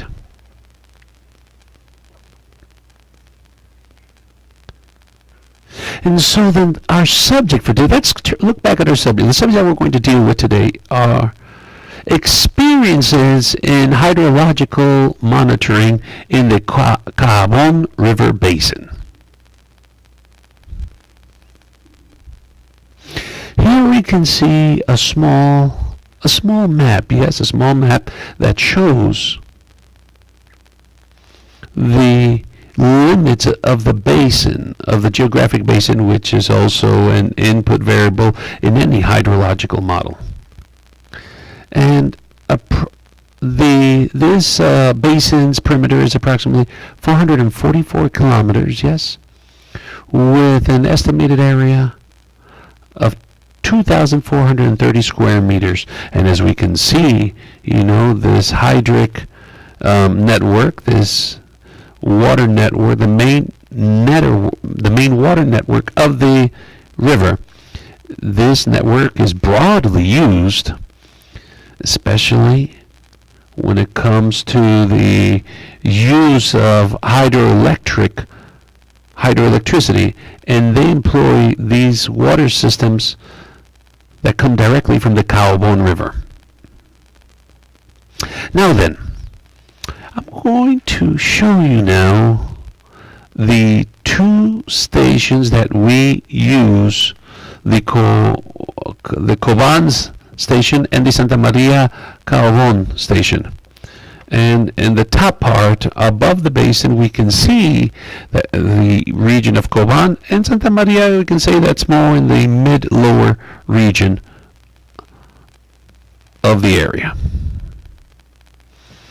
And here we see the hydrometric stations that are currently being employed and located within the Cahabón River Basin. Santa Cruz, which is in the top part, and Cahaboncito, which is located practically in the lower part of the basin. And just as we said before, just the doctor stated, he used the Santa Cruz station to be able to collect data, precipitation data there, and all this information is vitally important, to say the least. So now let's start talking about the rainfall rate of stations in Cobán and Santa Maria Cobán. All right, here we see the distribution of the monthly precipitation of the Cobán station. And as we can see, the part in September and June we find some of the highest peaks of precipitation. And here we can have a better idea of the rainy season that starts in the month of May. And in this part of the basin, there's not really a drought season as such, but just a small reduction in precipitation. Hence, in the second graph, we see the annual precipitation of the Cahabón station. Yes? And I would like you to notice this line, which is the trend that tends to increase. It's increasing precipitation. And here we can also see that in 2020,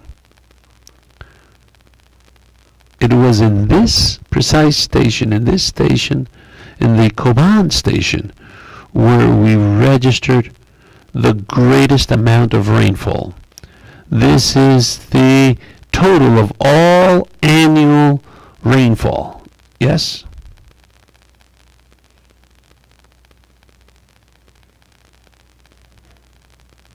And now in this graph, we can see both the total amounts from 2000 to 2009, and we can see that in 2008, this is the one that showed a greater amount of precipitation. We can see from 2010 to 2015, in the year 2014, we reach about approximately 3,000 millimeters of rainfall. This is the accrued amounts. And lastly, from 2016 to 2021. And here we can observe that in 2020, we're seeing that it reached over 3,500 millimeters of rainfall that we received. This clearly lays evident, time and time again, that tropical storms from Eta and Iota, their results.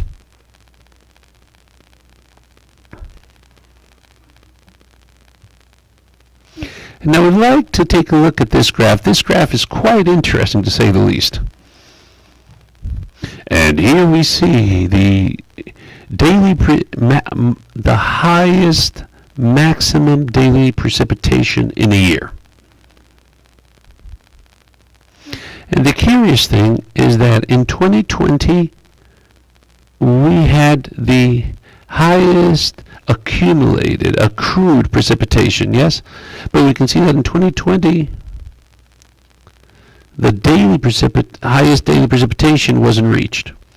But it took place in 2007, reaching approximately 200 millimeters. This is just a record, the highest accrued rainfall on a daily basis. And we can see in 2020 it was a very high amount. And as we see this black line, which indicates what is the linear trend of increase, we see that rainfall is on the rise indeed. Right then, now let's take a quick look at the Santa Maria Cahabón station. As you might all recall, this was in the mid-lower level, located in the mid-lower level of the Cahabón River Basin. And here we see the distribution of monthly rainfall. And here we see that the peaks are found in June and July. And as you might recall, that in Cahabón, they were in June and September. Yes? But here, the distribution, as we notice, a dry season as such that is non-existent, but it's a season when precipitation lowers, when it reduces. But we basically have rainfall year-round here in the Cahabón River Basin, of course. And here we can notice, just as in the previous station, annual precipitation, yes? Here we can see that in 2011, there was we see the greatest accrued waterfall reaching approximately 4,500 millimeters of rainfall. 4,500 millimeters. And as we might all well know, the precipitation allotment can vary both spatially, yes, as well as the value in itself. And we can also see over here the trend and the line, the linear trend tends to grow. And in 1986, we don't have information yet, but it's a very consistent registry. We're talking of approximately 50 years of records of precipitation.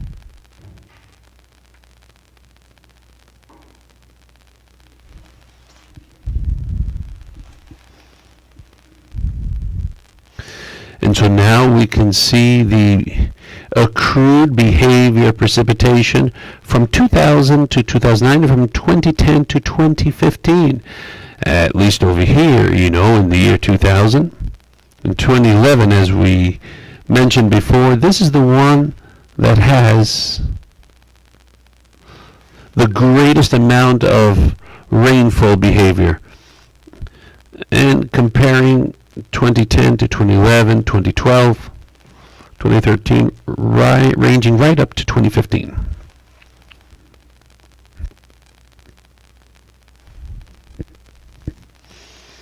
And then we reach 2016 to 2021. And here we can see the highest daily rainfall of the region of Cahabón. Once again, it's the highest registered value, registered year-round when it comes to daily rainfall, yes? And we see these peaks in 2011. As we see, one of the years with the most rainfall, likewise in Cahabón, we can easily see to have the greatest amount of accrued rainfall. That's not to say or mean that we're going to have the highest annual rainfall or the greatest in history, of course. But this was uniquely for 2014, we registered around 250 daily millimeters of rainfall. And the trend, as we see, is more towards the rise, towards increasing. However, now I want us to see the rainfall behavior during Eta and Lota hurricanes, which, as we all know, these were tropical storms that left much loss in its wake, both financial as well as lives and others. Now here we can see daily registered rainfall on November 4th and November 5th in 2020. And this is the Eta tropical storm that we're seeing here. And here we can also see, this is where our basin is located, and it's oscillating between 100 and 150 millimeters. And here we see daily rainfall registered the following day on November 5th. And here we see our basin located. This map that was designed using the metrics and data from all of INSIVUME's stations with the aid of the private Climate Change Research Institute.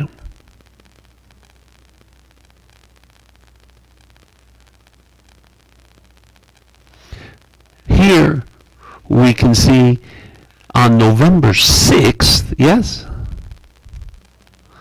And in this next graph we can see the accrued amount of rainfall registered from November 4th to the 6th. As we can see, this is the part where we found the greatest accumulated amounts of rainfall, and our basin in the Cahabón River is included in it. Yes? Now, there are many municipalities, there are many different departments and regions in the basin that were adversely affected by the storm.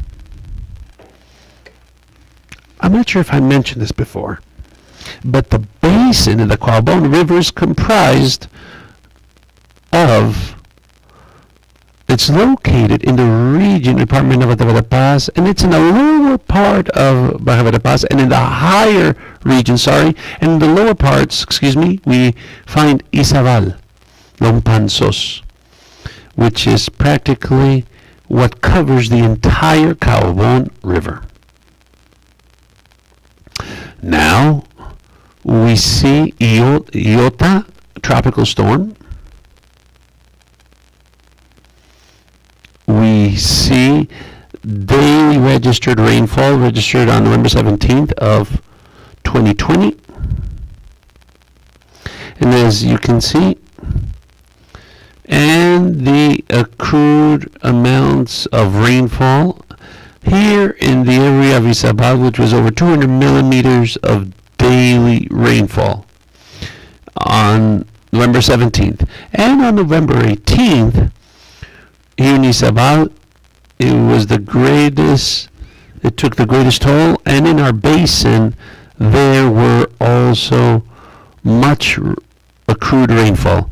And here we see November 18th to 19th, the rainfall that was accrued then, and we can see that we're ranging between 100 to 200 millimeters of rainfall. Now here we can see the trajectory of both Eta and Iota hurricanes. As we can see, it didn't enter, Eta didn't fully enter as such onto the Guatemalan territory, but it did greatly affect. Yes, and here we can see the exact trajectory of the Iota hurricane. All right, now I'd like to share what are the rates of levels and flows. The waters that we see below are the waters below the Cajaboncito area, and it was during a forum that we held at this station. We're going to see stations of Santa Cruz and Cajaboncito. I would like us to take a quick look, a view of the past.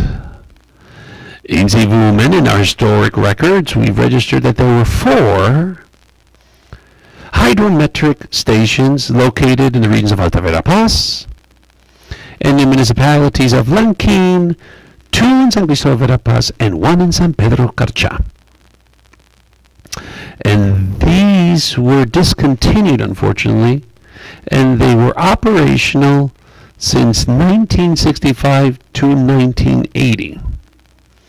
And here we can also see that the station San Cristóbal Alta Verapaz is the one that had the most amount of months of operation, and then the one San Pedro Carcha with 120.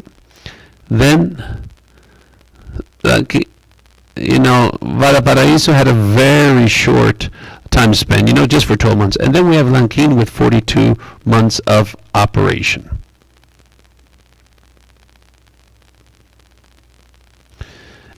And of course now we have Santa Cruz and Cajaboncito fully operational. I would like to share some of the data collections that we've collected. This is the registry from 2011. That's not to say that we didn't carry more afterwards, but this is the records that we have been able to find. As we see a scale of 1.5 ministers, we have a flow of 114 cubic meters. What are these for? These capacity gauging. That way we can design the curvature of water flows to be able to gauge in an indirect way the flows based on levels, based on the amounts revealed in the scales of the stations that we're seeing. In this case, Caboncito and Zacatecas. We can see that Santa Cruz, as you might recall, was located in the upper area. The flow rates, flow values are very, very small in comparison to the Caboncito, which is located in the lower region of the river basin, which we are viewing today.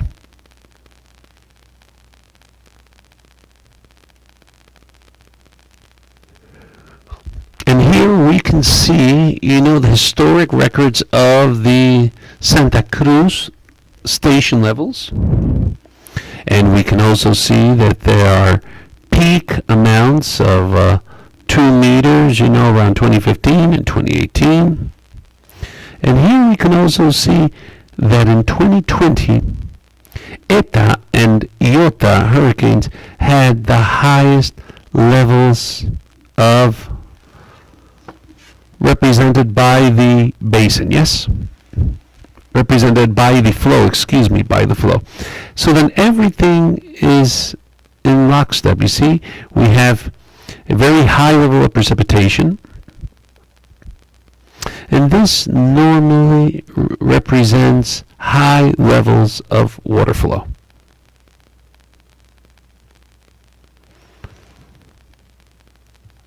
And here we can see the Caboncito station. And we see that the average values have been at 4, 6 meters. And what we do is that we collect around 4 daily level readings. Okay, these are ongoing records. These are extremely timely on a daily basis. 4 daily readings. And here in 2020, during the Eta and Iota hurricanes, it was impossible to measure the scale. We don't have any levels that were gauged there because of the vast amount of water flow that was taking place at that moment in time.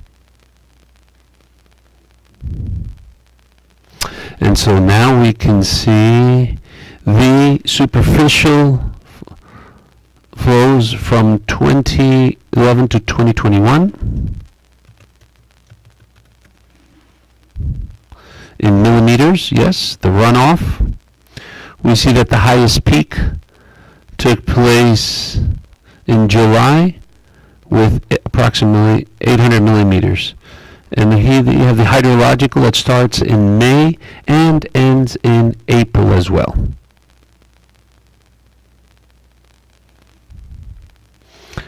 And here we can see it according to millions of cubic meters. It's a similar value, but with different types of conversions. Here, for example, we take the previous and the basin area, and we just multiply cubic meters per second, and we convert them to millions of cubic meters.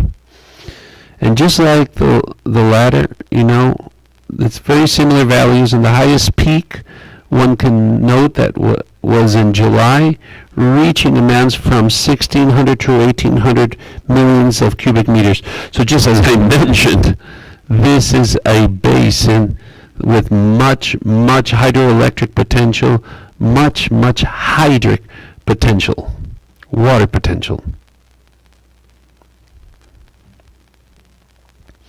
Another of the products that we submitted are our special bulletins, and observers located and in charge of taking the levels.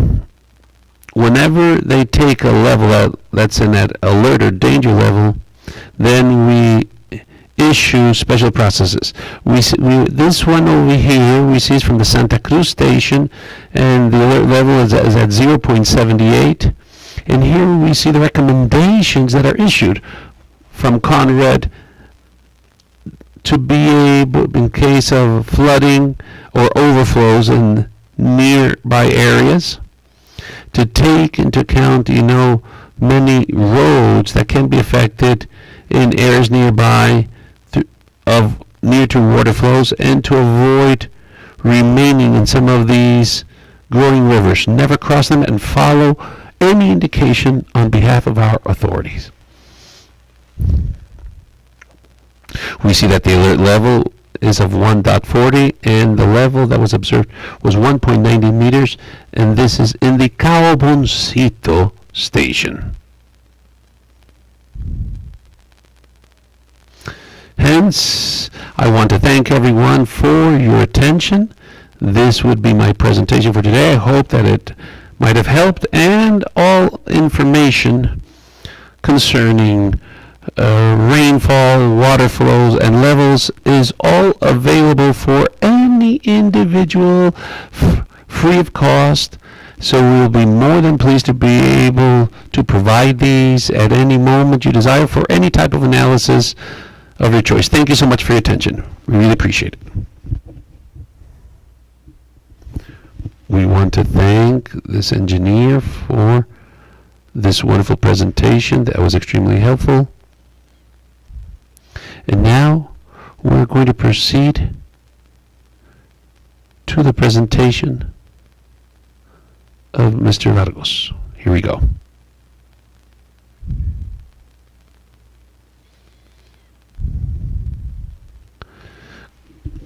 Good morning, everyone. I hope you can see it on screen. Go ahead. The time is all yours, sir.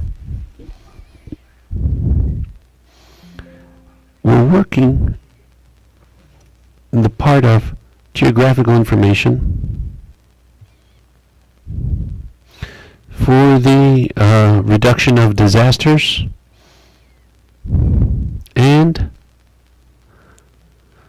we have 4 individuals working here in different cities to be able to engage in proper decision making on behalf of the institution.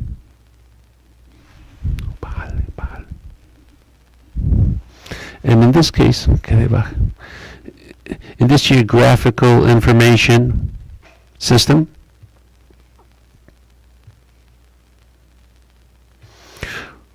well, we've been working since 1998 in the region of Yakain Mich. We found the need of having a system, of geographic system, and to create these different stages or scenarios that requires all the information that can be collected through the different systems and areas, both at a local, municipal, and regional and departmental, so that these can be visualized at a national level. Likewise, with the information that's collected, it's extremely valuable and useful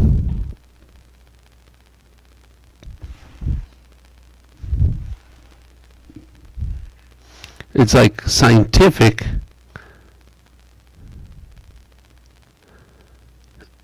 and we can view these in the different areas, how they operate, how they function, these alert systems, and we need to create a map of events, and not only this, but also check the necessary scenarios to be able to mitigate, prevent, and for communities to be much more resilient. Every internal department of CONRED have to do with our unique department Since much information, as I said before, has to be graphed in maps. My presentation is mostly focused in the subject of the Cahabón River. We've been able to work in regards to hazardous natural hazard maps. In other words, we not only have for this basin, but in many different basins throughout the country, just like my peer showed, much of that information is at a regional level, and we use it or employ it to be able to design post-analysis.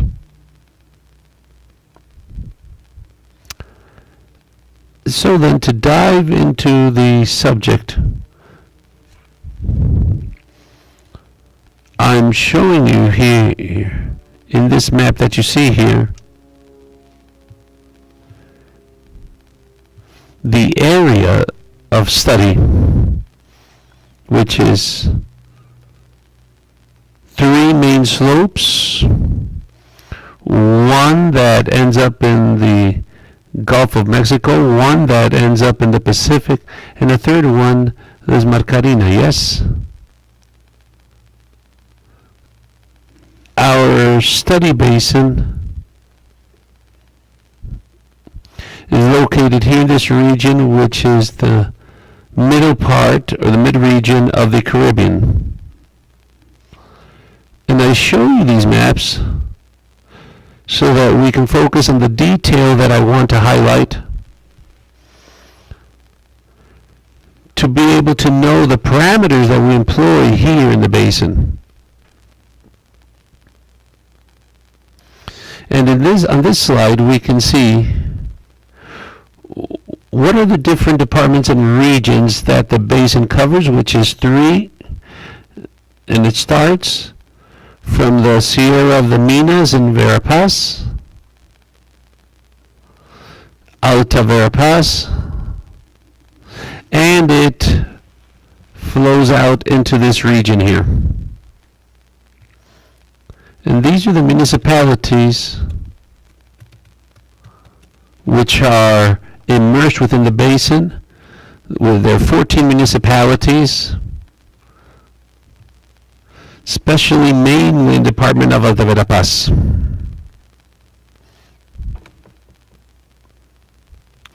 There's 245,000 hectares that is representative over 66% of the Caribbean, the flow that goes into the Caribbean.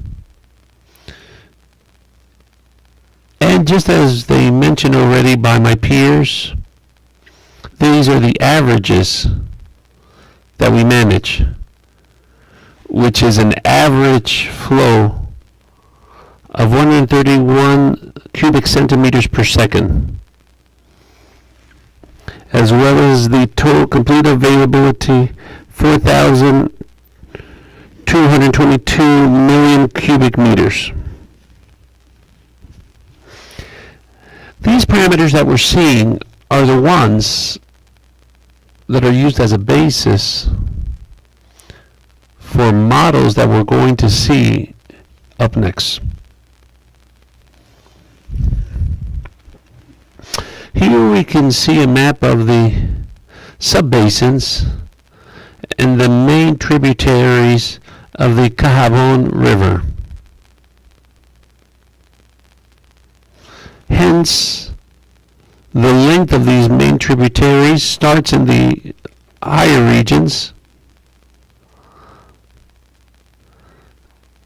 and comes through the flow area, and it flows out into the lower part. It flows out into this lower region. Now the length of this entire main flow is of 196 kilometers approximately. The subbasins are 13 in all.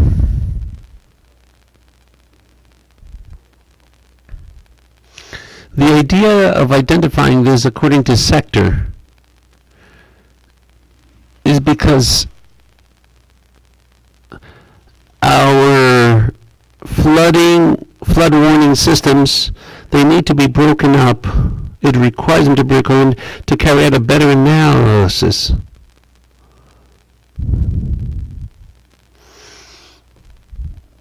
And we use the software. We input the necessary variables. For example, I'm going to use one, which is annual rainfall average. We see the different statistics of annual rainfall. And here, for example, 4,000 millimeters per average in the region according to the sub-basin. And in the lower part. And in the higher part, we have a different amount of millimeters per year. And then we're going to see why these regions over here are constantly flooded, a little bit less than these others, despite that there's more rainfall in the mid-region. And in this case, what we see here, we can see altitudes, and in this 126 kilometer flow, we have the slope that reaches up to 10 meters where it stops. So then the basin has a form that's unique and causing it to increase its water flow very quickly in a very short distance.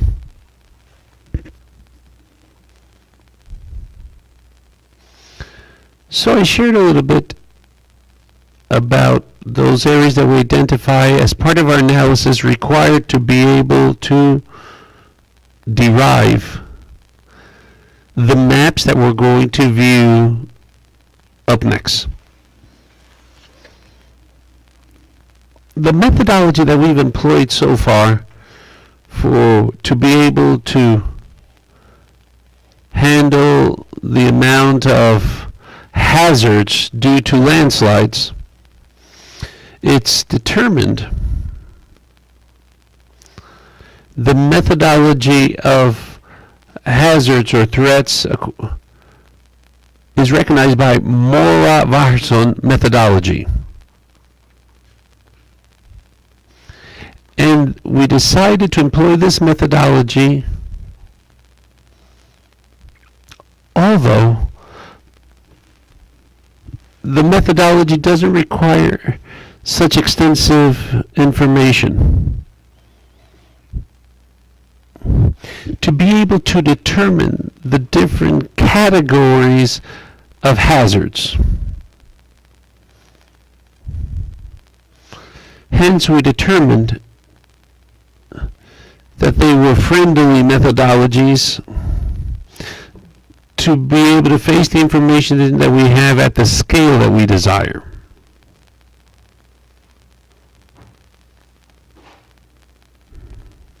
In our country, we have cartographic information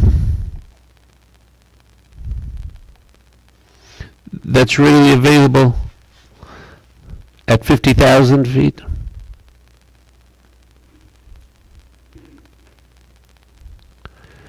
And we need to come to a lower scale. For example, in Guatemala, we're lacking this information. We don't see it commonly. We need this information to be detailed.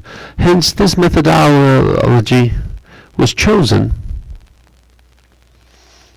due to the fact that it's a very friendly, easier to face methodology, and many of the variables that are required are few and we have them within the scale of at least 1 kilometer of details. 1 square millimeter of details. Likewise, for the subject concerning hazards due to flooding, we chose the Terra View 4.2.2 designed by Mr. Jose Dacini, who's a well-known expert from Brazil who paid us a couple of visits here in CONRED and assessing us to be able to design our own maps throughout the Republic. And he had much experience with this software in the Amazons. And in like manner, we also identified the variables that are required. So exhaustive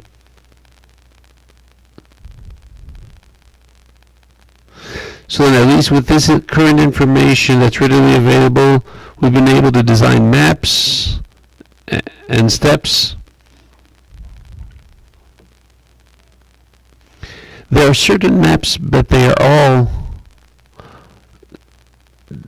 designed at different scales. But what he tried to do is try to do it at a specific scale to be able to design a national map that can work. And briefly here, we find landslide methodologies, and these are some of the input values which the methodology requires. In this case, these are factors as acceptability multiplied by the trigger factors.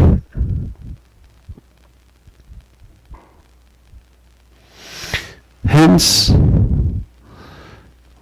we can see this, the hazard or threat map of landslides, which is what we end up with.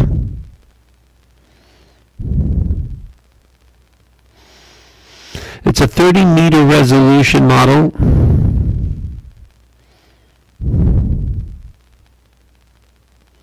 Or 3 seconds of an elevation model.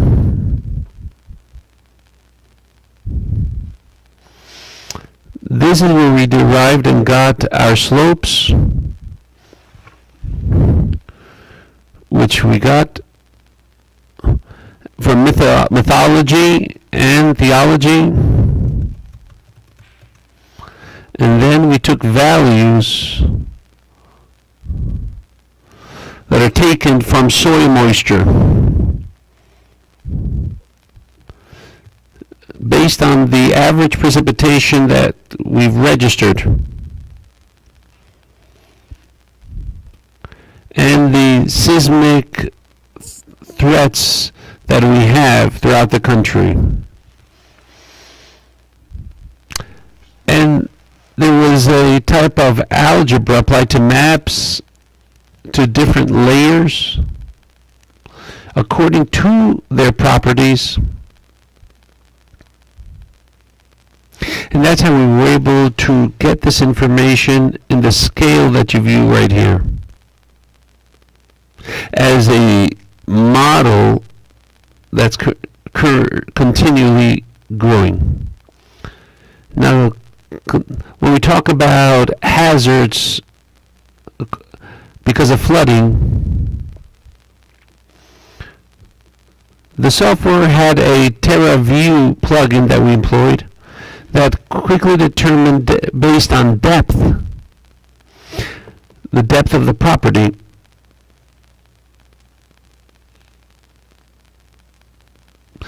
and we were able to classify the different areas of depths that the lake might show,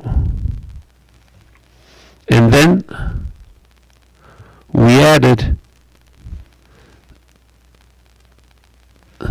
the level of permeability which was found in the soil, and at 1 to 3 meters of depth. And these were gauged based on the annual precipitation levels.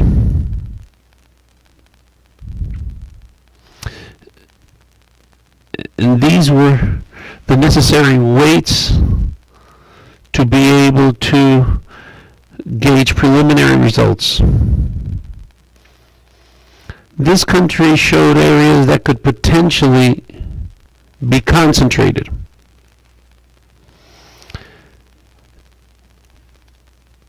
This model, however, there were no hurdles that were added, nor barriers, nor obstacles that were there in the terrain. So it simply represents the hazards of flooding due to a lack of infrastructure.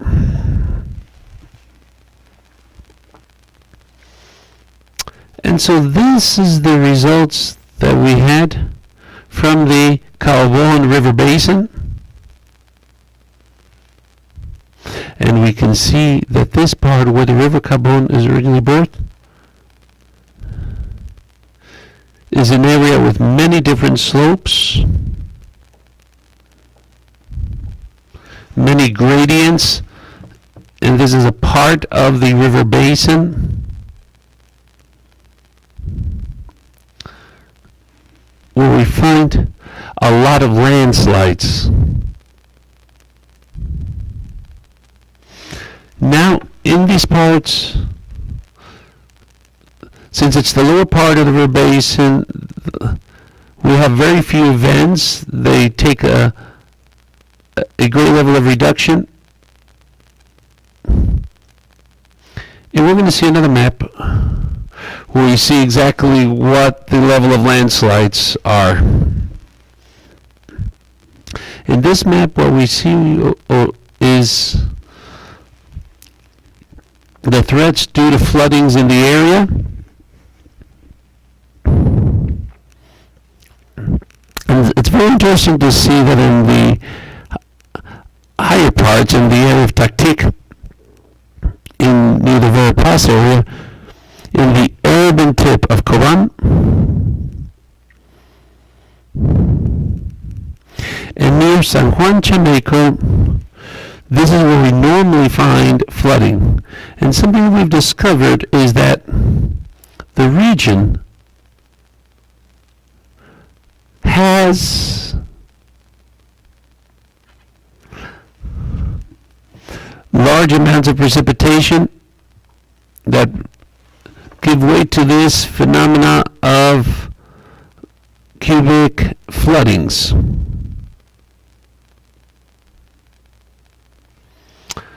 So in the cases of hurricanes Eta and Iota,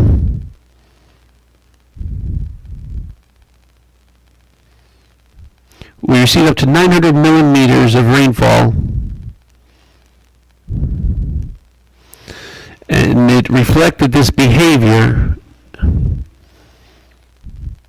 In another 2 hours, we had Taktik flooded and the urban centers of Coban completely flooded.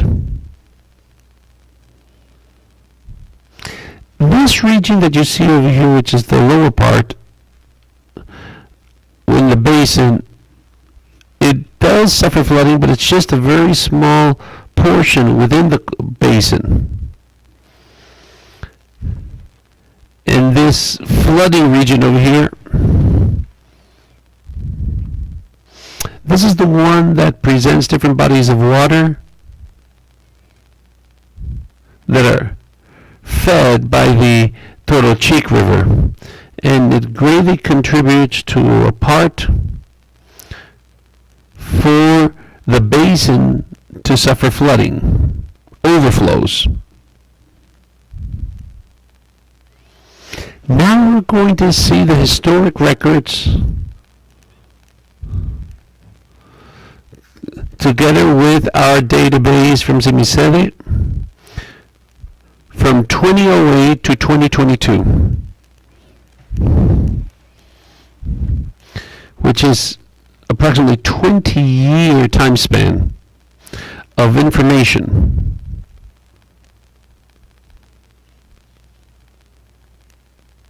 And this information is extremely valuable because it reveals that what are the areas with greater recurrence of flooding in the region.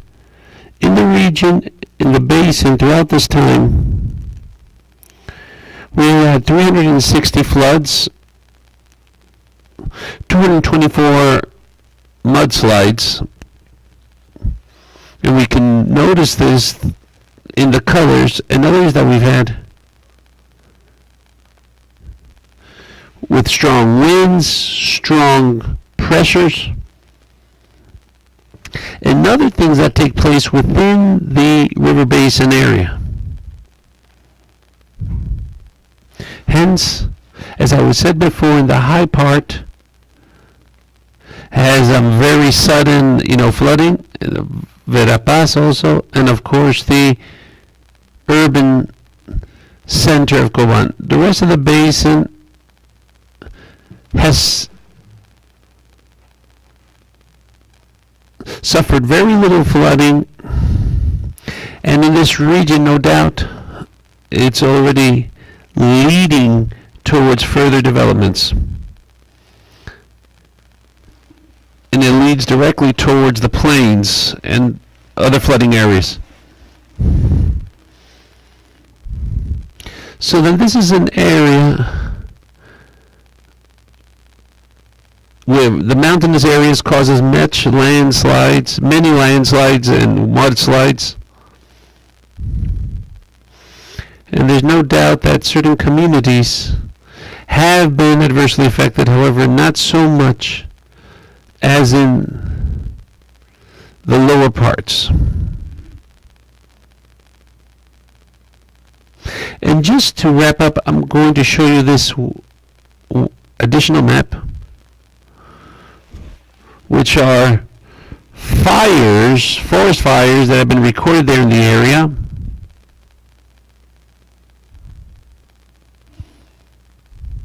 So then we could also say that many deforested areas in the region can lead for those regions to stop growing naturally,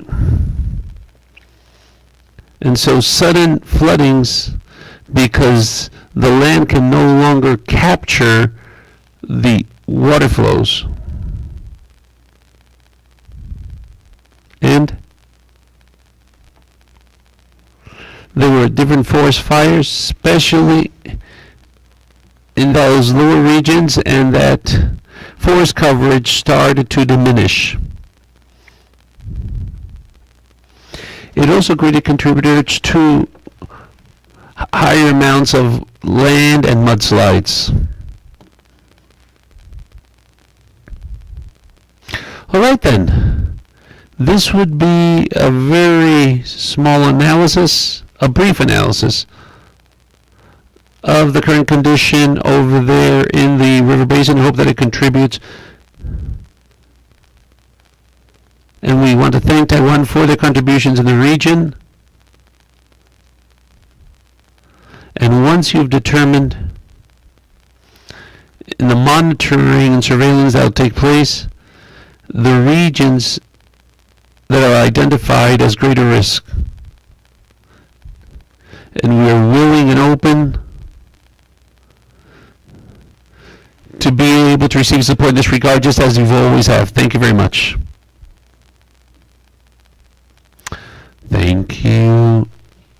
Mr. Juan, for your presentation and the experience that you've had in the river basin of the Cahabón River. And this would wrap up the presentations for today. And now we're going to proceed for Q&A, for which I'm going to ask our presenter to facilitate, please.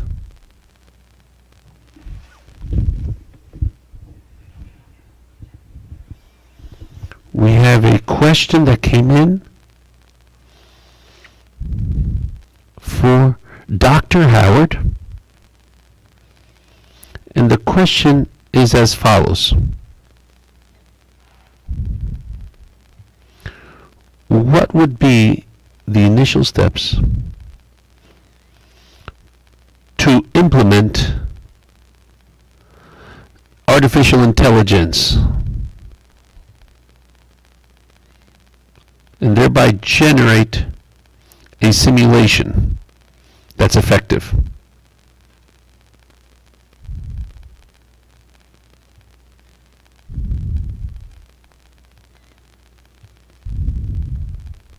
Can I answer right now? Okay.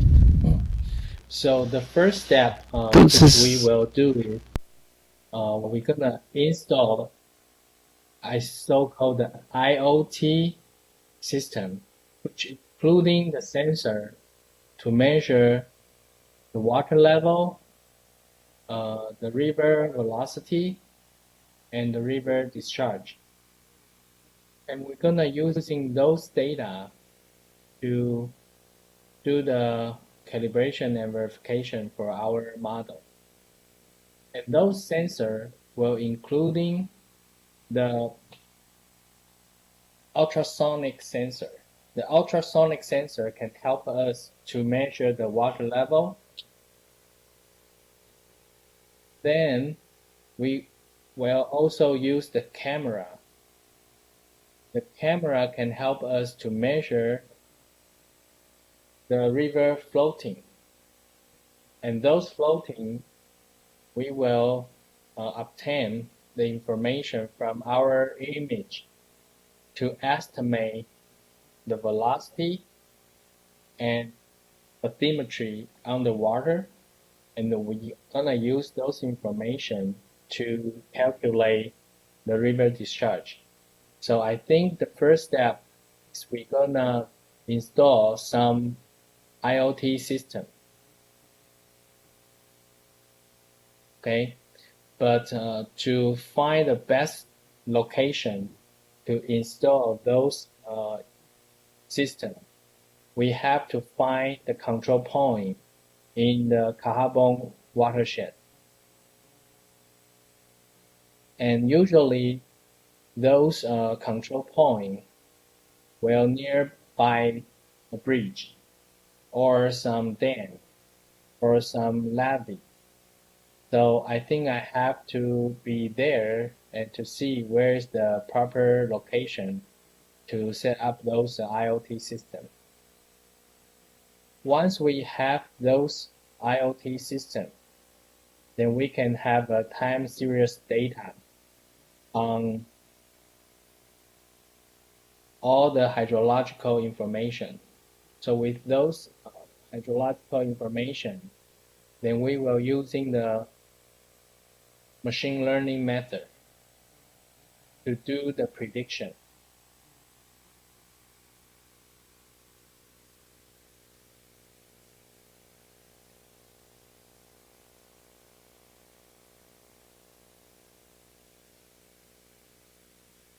There's another question that we received for the early warning system. What are the main challenges that we currently find to broaden the coverage of the early warning systems?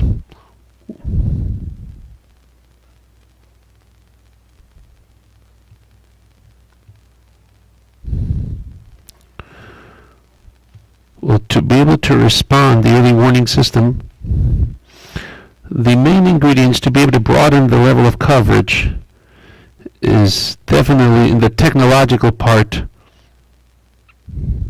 and the data transmission. We have, for example, several limiting factors in the network, communication network. We lack access to a lot of transmission lines, data transmission lines.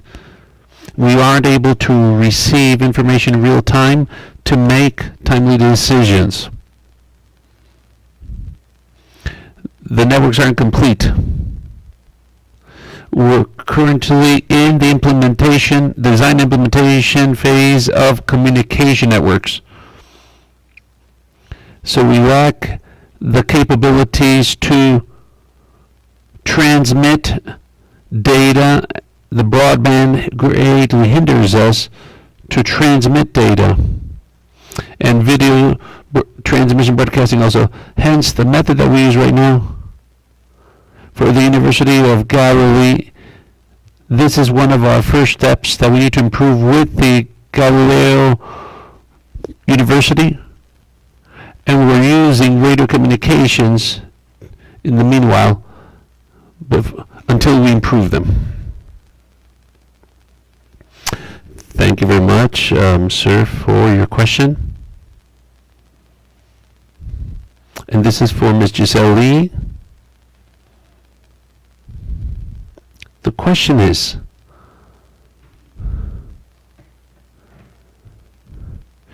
currently in field visits that we've carried out,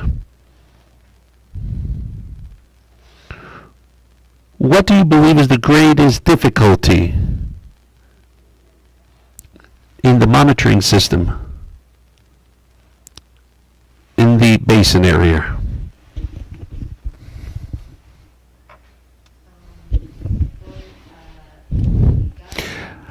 I'm going to explain it in English.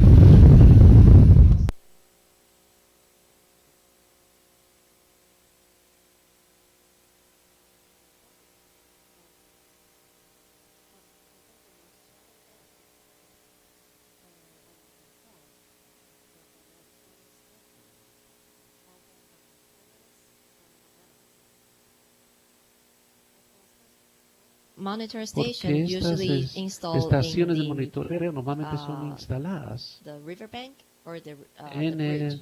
en la cuenca o en el puente, y son which is áreas very hard públicas to que son muy maintain difíciles de to darle manage mantenimiento y if poder there's some gestionar people si going hay to algunas take it. personas que van a So estar I think it llegando is ahí. very Así que also creo que important también es muy to importante cooperate poder with the cooperar community con la or comunidad even the e incluso municipality con la to municipalidad para have the people que that is tener las personas specifically for this específicamente diseñados management. para esta gestión. ¿Me doy a entender? Thank you very much for that answer. And we have another quick question. And this is for Mr. Lopez from Insibume. And the question is as follows. What do you believe is a possible scenario with forecasted rainfalls as we've seen? Many different flows that continue increasing in the regions of Alta Verapaz and nearby.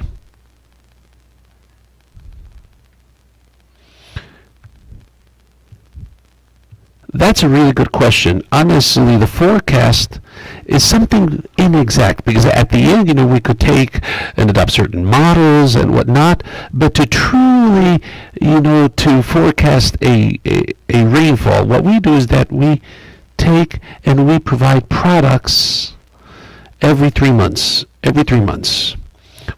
Because to predict the future is so variable, and while we have a greater range of time to forecast something, there's even greater uncertainty to be exact.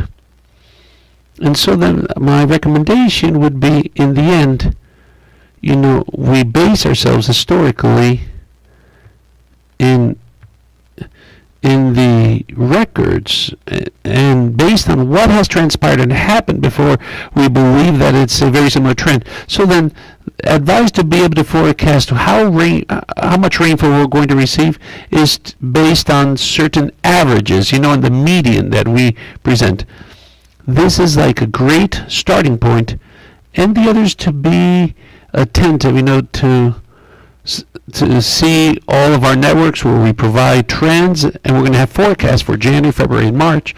And if you still want to know more information for April, May, June, we're going to be providing this on a quarterly basis. So forecasting this, the more time to forecast, the greater uncertainty.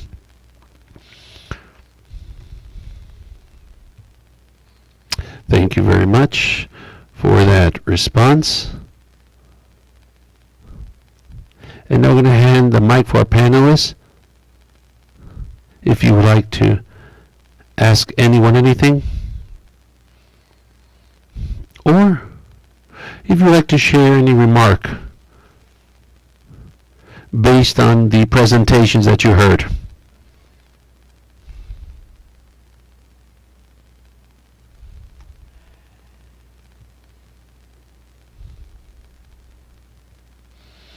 All right then.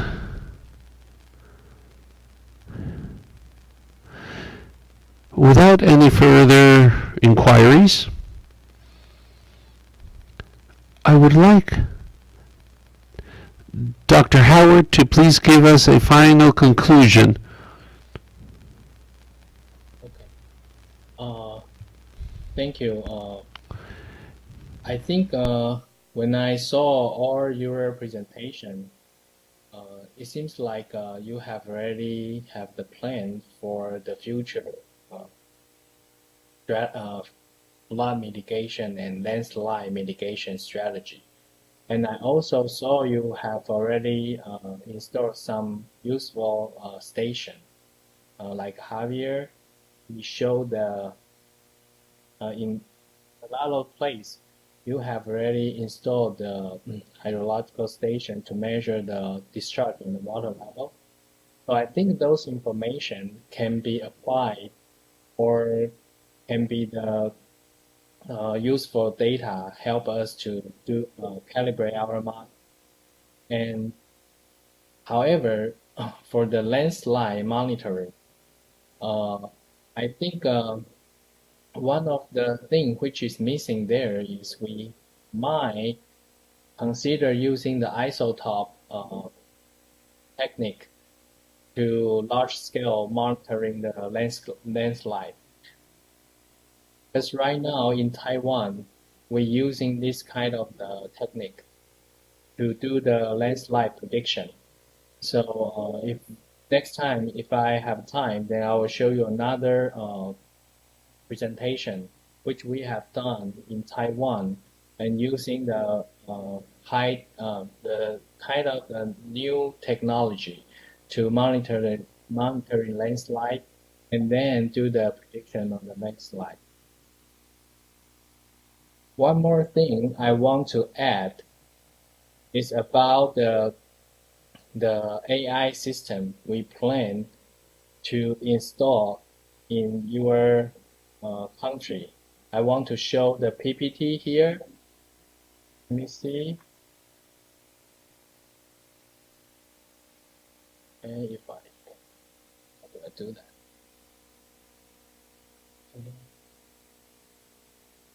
Okay. As you can see here, using our image technology, we can measure all the topography with our image technology. And then we can measure the flow measurement and the discharge. It's just a simple camera. Okay, so if we combine this instrument or sensor with the conventional water level sensor like a transducer or ultrasonic transducer, I think we can make the monitoring system way much advanced compared to the conventional one. Okay, so this is the one thing I want to show you. In the future, we will install this system in your place. And those systems, I want to emphasize that those are the solar panel powered. So we don't need to, our system can be independent by your electronic system. So we can place in any place you want. Even in the mountain area, we can also using this technology to do the monitoring. In terms of the communication, our system can hook to the 4G communication system or the LoRa system or the NB-IoT system, and even for the satellite transmission. So I think we depends on your network coverage, then we can come up with a solution to do the this monitoring system.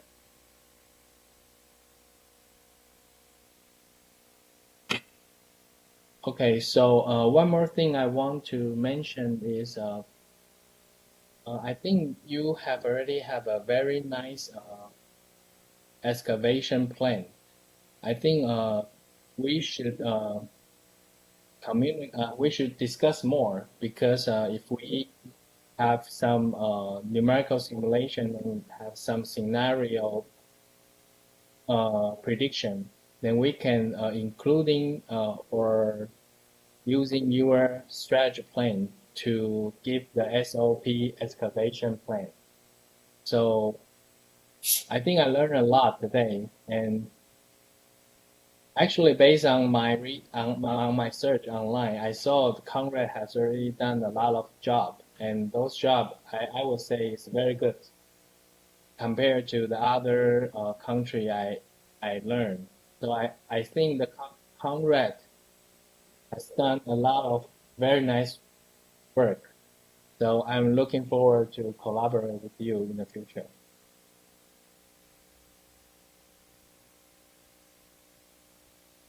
Thank you.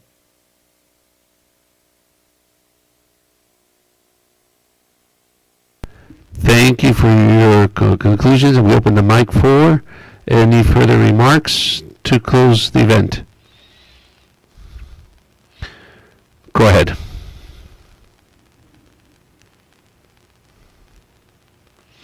I had a question.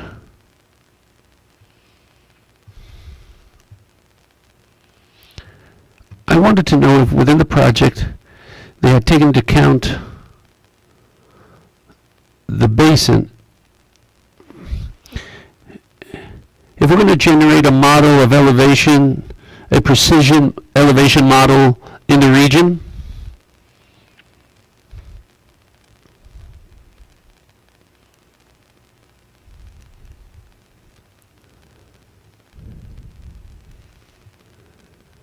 Photogrammetry, right? I think so. Yes. Yes. We have a technology to. If I understand your question correctly, actually, we're gonna have a si entendí bien tu UAV fly through the interesting area, and we can use those image to capture the elevation change. Actually, the UAV which we plan to use in your place is the RTK based, which means those UAV, we don't need to measure any control point on the ground. Our UAV can communicate to the satellite by itself. So each image they capture, those image can link to our RTK system. So each pixel in the image will have the coordinate. So we're gonna use those coordinates, calculate all the elevation in the covered area.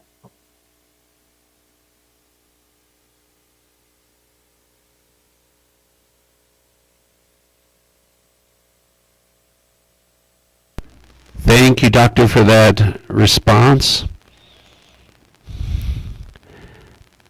And we are going to conclude now. And we're going to open up the space for Insi Women.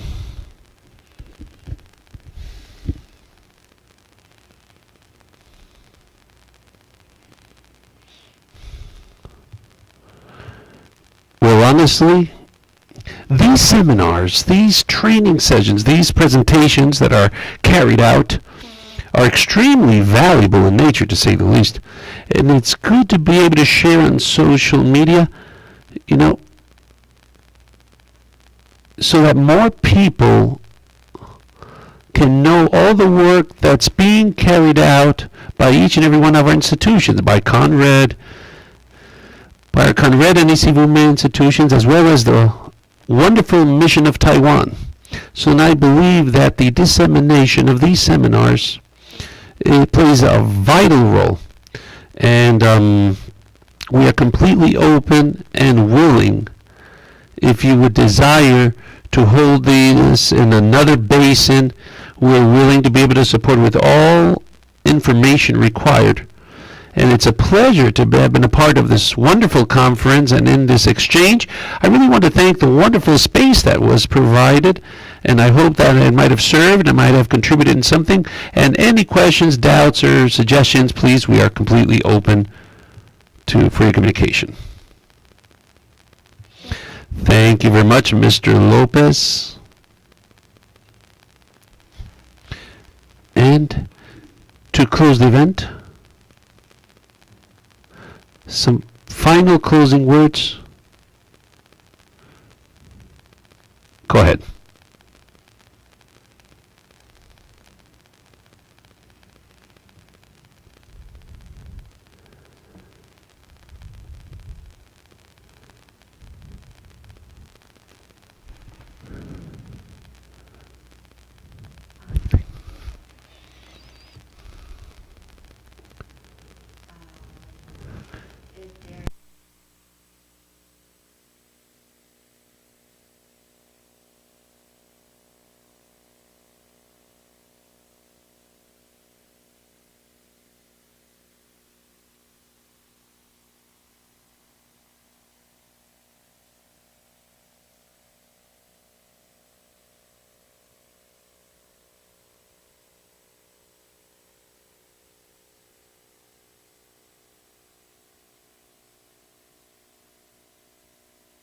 Índole en el Residency in futuro the y communities. también con más residentes en las comunidades poder aprender más. Thank you very much. Muchas gracias por su asistencia y deseamos verle en la siguiente.